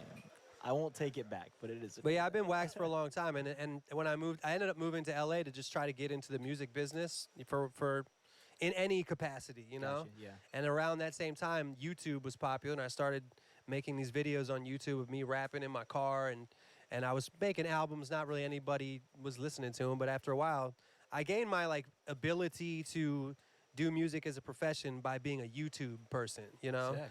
And then it was crazy, man. Like, I got a record deal. I was signed to Def Jam Records, like, by, you know, pretty legendary people What was and that shit. like? It was, How was that like that stage in your life for you with the project? it was crazy because, you know, at the time, you know, if the songs that you make are not considered like radio hits by the company, they kind of like, they're like, you got to go try again. So after a while, even if you're trying to make radio hits, it's first of all, it's hard to, you better make it on accident. You know what I'm saying? It's better to do it on accident than to try, because once you try to do something, you start overthinking everything. But especially when people start telling you your shit ain't that good, you start to get out of you start to be like, oh, maybe they're right. Like, and this is me thinking about it now. This was 10 years ago, Right. you know? And the only thing you have as a musician is why can I not think of the word?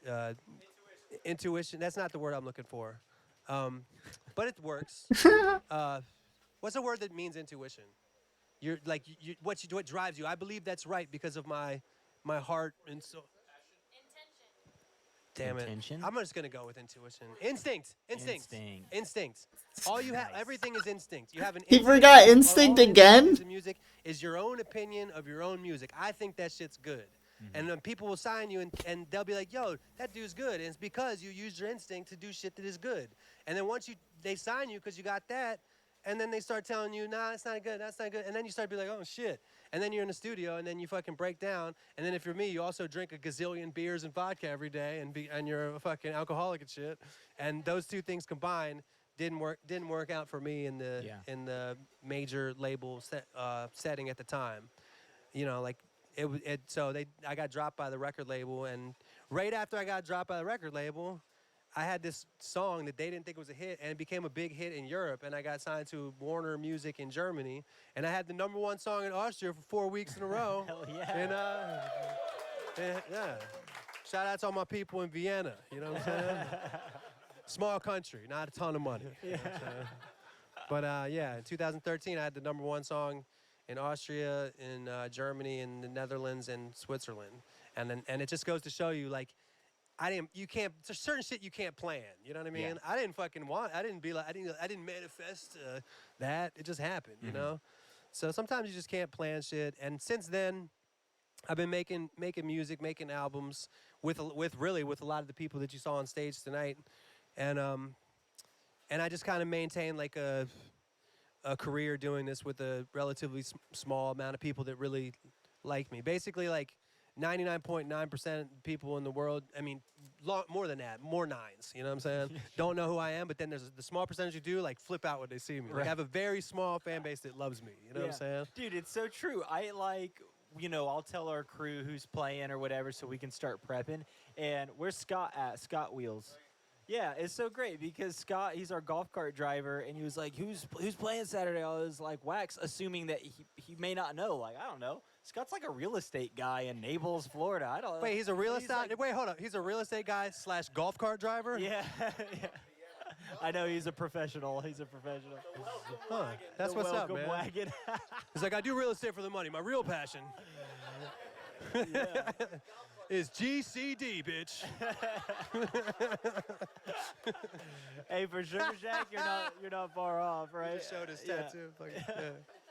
Yeah, he was like, "Oh, Wax is playing? Sick! I love Wax." I was like, "All right, fuck yeah, dude!" Amazing, like, man, amazing. So, really cool. Just to, yeah, man. I see it, and during session, I saw it. I mean, I was like glued to the TV. I was just like, "Yo, this is so sick." That's awesome, man. You've got a great approach to songwriting, man. I love your approach to songwriting. I love your approach to, you know, I was telling some of our crew, like, anytime an artist can think poetically to rap and then build that into a melody and write a melody piece, I think that's a really cool element to, you know, smash together and put instrumentation behind it, you know. And so props to you, dude. I mean, thank you, man. Sick once again. That's my thing, songwriting. That's what I really like to do. Yeah, you know. And I know you played a variety of stuff, but one of the songs that really stood out for me tonight was the last one. You know, you stripped the whole band down and it was just you. Yeah. Tell me more about that song. What was it called again? It's called Big Old Jet. Big Old Jet. Sometimes I think, does it sound too much like Big Old Dick or like Big Old? You know, every time you say Big Old, you think Dick is going to be after or tits or something. But now everybody, when they hear that song, everybody that watches this podcast will be like, yeah, every time I hear that song now, I'm expecting you to say dick or tits. But it's so funny. My wife was giving me a hug, and we were listening to it, and she's like, is he saying big old dick right now? He didn't really, not really. She didn't have her headphones on, like, so she couldn't hear it from far away. Oh, well, that goes to say that thought was right. You know what I'm saying? I almost changed it, but I was like, no, let people think keep that. it. Yeah, fuck let people yeah, think keep that. it. Absolutely. Especially because if you think about it, it's like a prayer. It's like that song was about I had an experience on a plane where Wait. Play a little bit of it. Sure. Play like a little piece or a chorus or something, and then. Well, it's a story, so it's hard to do just a piece, but I'll give you a piece. Okay. It's like flying high at 30,000 miles, eating salty pretzels while I'm seated by the aisle. The woman I'm in love with is on my mind. That was all true. No big deal, I'm flying for like the 1,000th time. And then the plane started to get fucking, the turbulence was all crazy. And when that plane starts shaking like an etch-a-sketchy racing, you remember you're just flesh and bone. And you go from relaxing to the opposite of that shit, and you wonder if you'll ever make it home.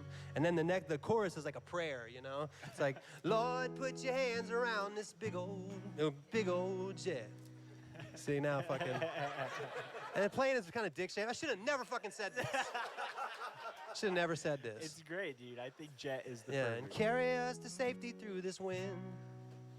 We all gotta die sometime, but I'm not ready to go yet. I just wanna see my baby again. Yeah. So it's like the thought is that you don't always we're always thinking about what's ahead, what do we got to get done, especially when you're on a plane and you're going God knows where. To me, I was going to a show, like I'm thinking like, oh, better have a good set and get back, and then like you get hit by a bus, the plane could crash, like you know like.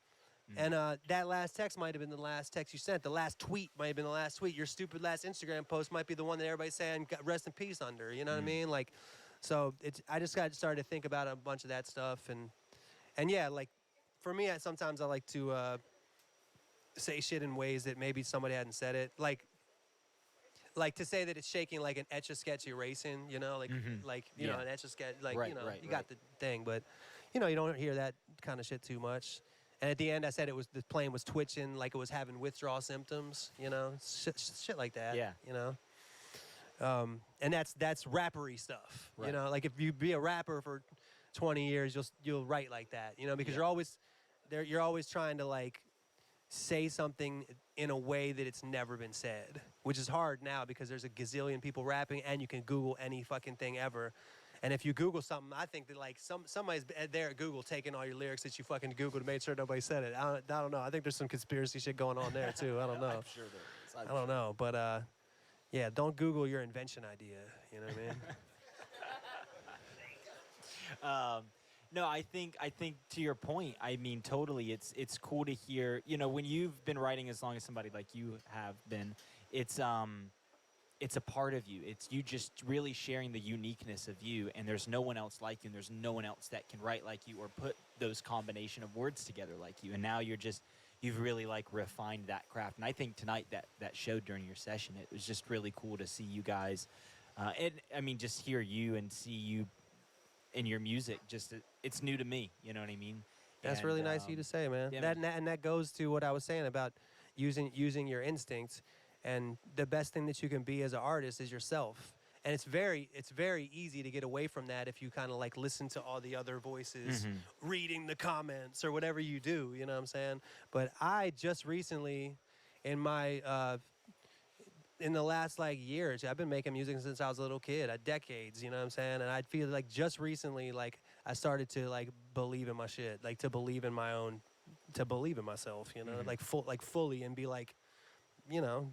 Did anything shift for you, like when you really started moving in that direction? Well, what started was I quit drinking alcohol, you know what I'm saying? For me, it was a big deal, you know? It was like, I didn't realize, and the first couple years, I quit for 4 years now, and the first 2 years were really fucking rough, you know? It was a lot of depression and anxiety and all that. But afterwards, I met my girl who's now my fiance. That was a big help in my kind of stabilization and believing in myself, all that type of shit. But at first it was just because I was drinking a lot, man, and just to stop that and kind of just start treating myself better was helpful. And everybody here is drinking and shit, so whatever. I get it, you know what I'm saying? And I don't think there's anything wrong with drinking, you know what I'm saying? But there was something wrong with me drinking. There was something wrong with me drinking. And I was a by myself drinker, you know? Yeah. But it helped me for the time being to like say this set, for example. Back in the day when I was just a fucking always drinking and anxiety and worried, like I would have been so thinking everything would have been about let's do a good job, you know. But now I'm like, so you make mistakes, whatever. Let's have fun, like it's, you know, and also, you know, if I would have came here 5 years ago, I would have Googled all the dive bars in the area.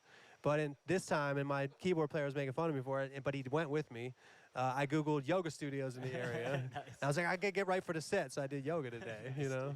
Did you find a good one in town? Yeah, and we were staying in Estero, Florida, which is kind of an older. Estero. It's kind of It's Estero. actually newer, dude. It's I mean the crazy. people there. Oh, yeah. Yeah. Yeah. I mean the population is 100%, older 100%. age-wise. People are like, Yeah. that's me. I So live it's a in different Estero. style of yoga than like in LA. It's all fucking fast paced Yeah. and fucking Right, you know what I'm right. saying? Everybody's like shaped and chiseled. Yeah, yeah. and But this shit. was awesome. And Yeah. me and my brother and Davey, keyboard player, went. Nice. And sure enough, man, I got into vibes, dude. You know, Nice. got into vibe, and I'm still in the vibe from the yoga class I took right now as we speak. You know what I'm Nice. saying? Nice, man. Feeling it, dude. So I would like to know, like, when was the first time you heard of Sugar Shack? Like, what's your introduction been like? Shout out to my really really good friends, the band Mayday. Mayday. Yeah, I am on here because Rec hooked Burns me and up Rec, with y'all. yeah. Recognized rapper from Mayday hooked me up with you guys, and they were the ones that put me on to Sugar Shack. Although, when they showed it to me, I had seen it before. Okay. I don't know who I saw on it. I used to know Leilani Wolfgram, so I might have saw her on it. I'm not sure. I'm also friends with my boy is Brandon from the Bumpin' Uglies. Hell yeah. And I really respect his shit. I love how like his shit, that instinct shit is what I'm fucking talking about. Yeah. Like he's real dude and you feel it. Yeah. You know, he might make a mistake here and there, you know what I'm saying? And I like that, you know what I'm saying? And when he sings, you can just tell he's fucking being honest, you know? And I think that I saw him on the Sugar Shack, but I didn't even put together that it was a thing. Like a thing, But right. Rec from Mayday, when I toured with them, and he put me on to y'all, and I watched a bunch of the videos. That's how I first heard A Little Stranger, who I think is fucking great.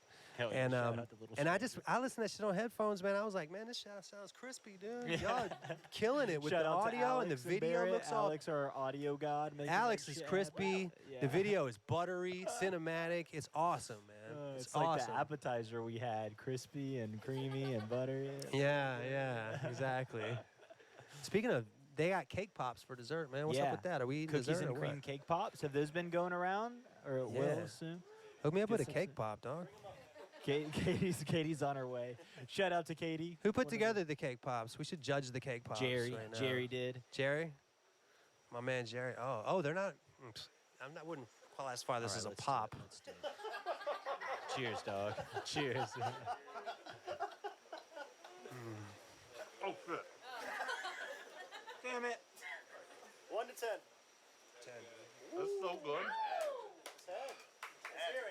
I'm fucking wearing it right now.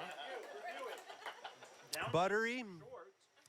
This cake pop is much like the audio and visual here at the Sugar Shack. Like you said, is buttery, not crispy, but it's smooth and it goes down deliciously. And in fact, it's kind of like a little sugary shack in itself. It's like, is. you know, It's it's a a little- small igloo shape, like sugary little snack. ants that like sugar could live inside this thing.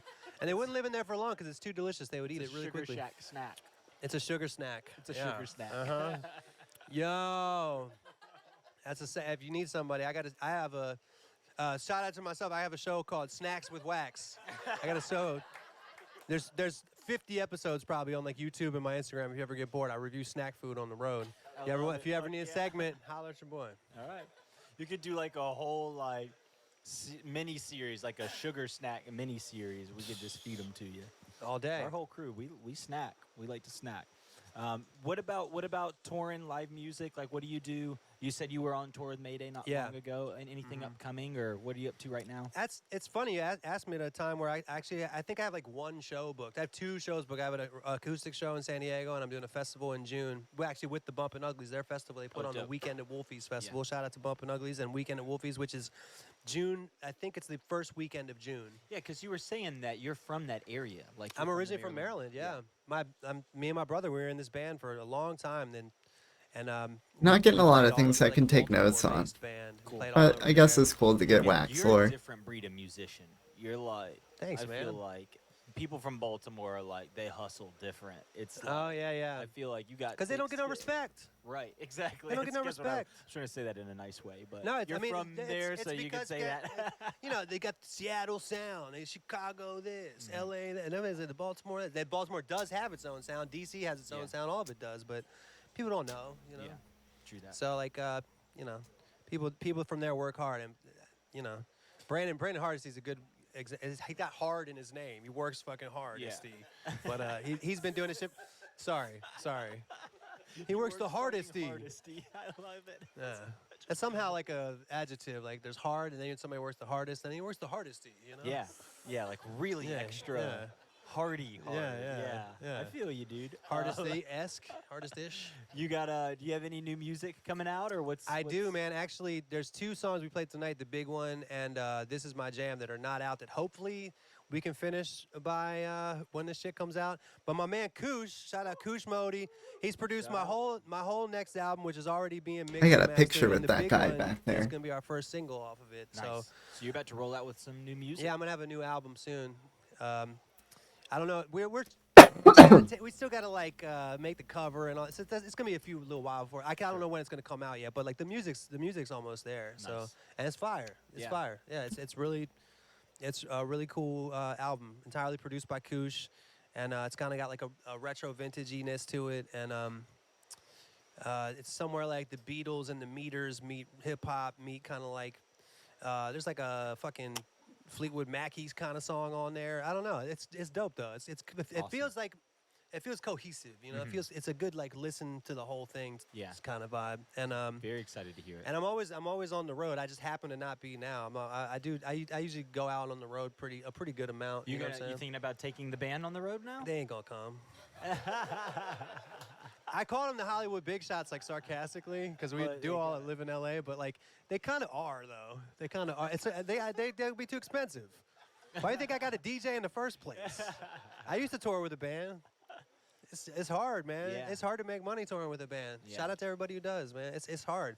But I have my DJ IFTW who actually doesn't tour with me anymore because family stuff. But we operated almost like a band. You know what I'm saying? Like I'm sure you've been to some hip hop shows that like you can do a lot with 2 turntables and a mic, man. You can do a lot. Absolutely. You know. And I always like in the middle of the set I'd bring the acoustic out and I'd do like 20 minutes just kind of like just guitar and me, and then we bring it back up. So sick. Yeah. Come see me. I'm not fucking around. Yeah. You know what I'm saying? That's awesome. we do like a Q&A with the audience towards the end of the podcast. Anybody got a question for Wax? Put you on the spot. What up, Scott? What up, Scott Wheels? What's up? I think you talked earlier with someone like about your inspirations, but what different genres as you were growing up? You said MTV and that. What really hit you that sticks out? That is funny, like, because MTV played kind of like a little bit of everything that was popular. So I think that's what, you know, when I was a little kid, I liked Madonna and Janet Jackson and shit, you know. I mean, a little kid, you know, like U2, whatever. But you know, when we started buying music, at that time you had to buy music, you know what I mean? What struck me early with rap music was just the cuss words. I just loved that, like you were just allowed to say all that stuff, you know? I listened to Eazy-E when I was 11. You know, like if you're familiar with Eazy-E, he says shit that 11-year, like I found out what words like pussy and shit meant because I like, you know, that combined with Married with Children. I asked my mom that's how they said impotent on Married with Children when I was like 8 or something. I asked my mom what impotent meant, and she was like, it means you can't watch Married with Children anymore. And I was really into the cuss words, and me and my brother were really into the rhythms, you know what I'm saying? We just like, my brother started playing drums. And God bless my parents for letting us be that loud and whatnot. And yeah, but NWA and Eazy-E was a big thing for me. I loved Bob Marley growing up. I loved the Beastie Boys. A lot of the early 90s rap, like Tribe and Souls of Mischief and Dre and all that. I love music from the 70s. That's what I listen to now. You know, I listen to mostly Earth, Wind, and Fire. I listen to the Bee Gees, Steely Dan, you know. I love soul music, you know. Yeah. What else did I listen to? I like rock, you know. I like rock. I like AC/DC, you know. Shit like that. Just keep it eclectic. Yeah, all of that influences the eclectic. I just nature like a of your good songwriting. melody and some clever lyrics, you know what I mean? Yeah, absolutely. Songwriting is a big deal to me. Yeah, too. Absolutely. Got to write a good song. What's up? There's a fucking rat right there. Oh yeah? I shouldn't say that. Cut that. Cut that. A shack rat? Yeah. That's why we have like 3 cats here. Obi will get them. Oh yeah. What's up? That was awesome. Question?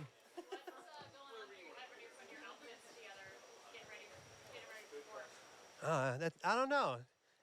Probably like when I'm on the road, I put less thought into it. You know what I mean? I usually just keep it simple. But today, I was telling who was my dude to recognize it? I found this hat on Instagram. On Instagram, this company sells these hats, and I was just looking on Instagram, and there's been a few times where I bought hats on Instagram, and I just like this hat with the duck It's a good hat. And I bought this shirt at a vintage store in San Diego, and then I saw some of y'all's videos, and I noticed the vibe, and I was like, it's like a sunglass kind of vibe, so I got these sunglasses, and I thought they were a little pretentious at first, but my girl was like, nah, wear them. I was like, cool. They look good. They look good. I like them. I dig it. Yeah, I don't know. Dude, thank you so much for taking the time to just hang with us, and hopefully you've enjoyed your time here. But thank you, shout out to you, your band, and man, can't wait to see what comes out of this. Anything else you want to plug or say before we wrap up? Thank you so much, Bryce. Like I said, I got a new album called Lifetime Achievement Award coming out sometime soon. I don't know when, so it's a shitty plug. But you know what? Honestly, I have so much music out. I have 10 albums out. You know, go type in Wax on Spotify. My brother Herbal T is on some of the albums. My boy Davey produced the whole album for me. My boy Jonathan produced a bunch of songs for me. These are people that played tonight. I have 1,000 fucking videos on YouTube. I've been doing this for a long time. I'm kind of older, you know what I mean? And I have a lot of content already available if anybody wants to check it out. I apologize for some of my old stuff. It's very raunchy. But my new stuff is a little bit less refined. Yeah, more refined, yeah. But you know, yeah, I was young then, phases. and Hell times yeah. were different, honestly. Yeah, but, absolutely. So I'm sorry. Well, hey, shout out to our live audience one more time. Give it up for Wax. You can please just make sure that you're following us on Instagram, subscribing on YouTube. Make sure you turn on notifications. That helps us out. Like this, share it with your friends. And that's a wrap on this episode of the Sugar Shack Podcast. We'll see you next time. Hell yeah. Thanks, bro. Thanks,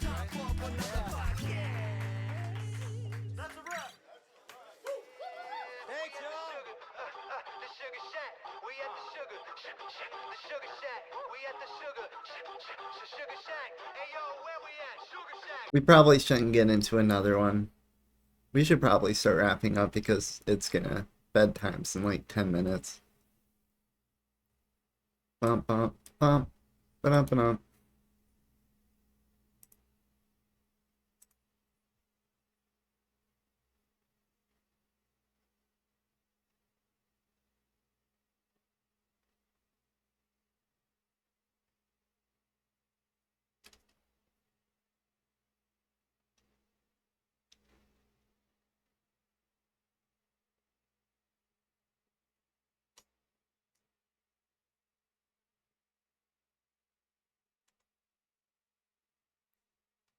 I'm not seeing anywhere I'm really wanting to raid.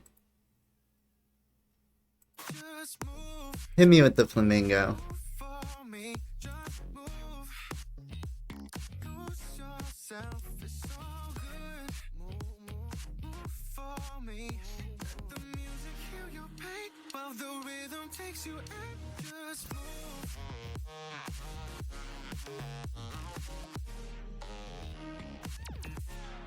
Get the eyeball.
While the rhythm takes you and just move.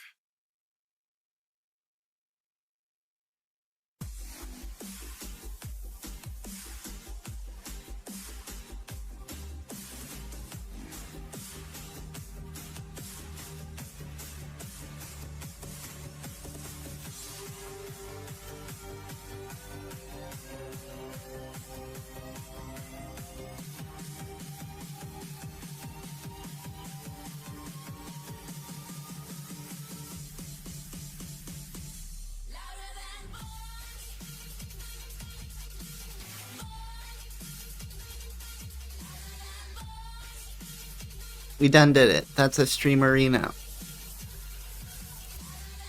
Give chat a round of applause for hanging out, lurking along, chatting along, doing their thing. Talk chat in, because blankets are important. Hope everyone has a good day, good night, good evening, good afternoon, good morning, good sleep, good work, good day off, good time zone, good whatever it is. A good one. Stay safe out there, no drownsies, fuck vegetables, but which vegetable?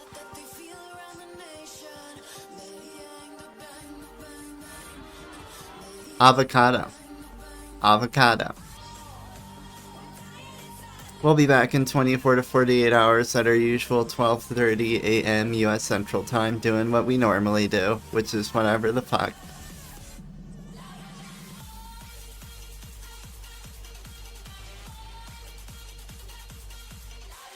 I think that's all the things.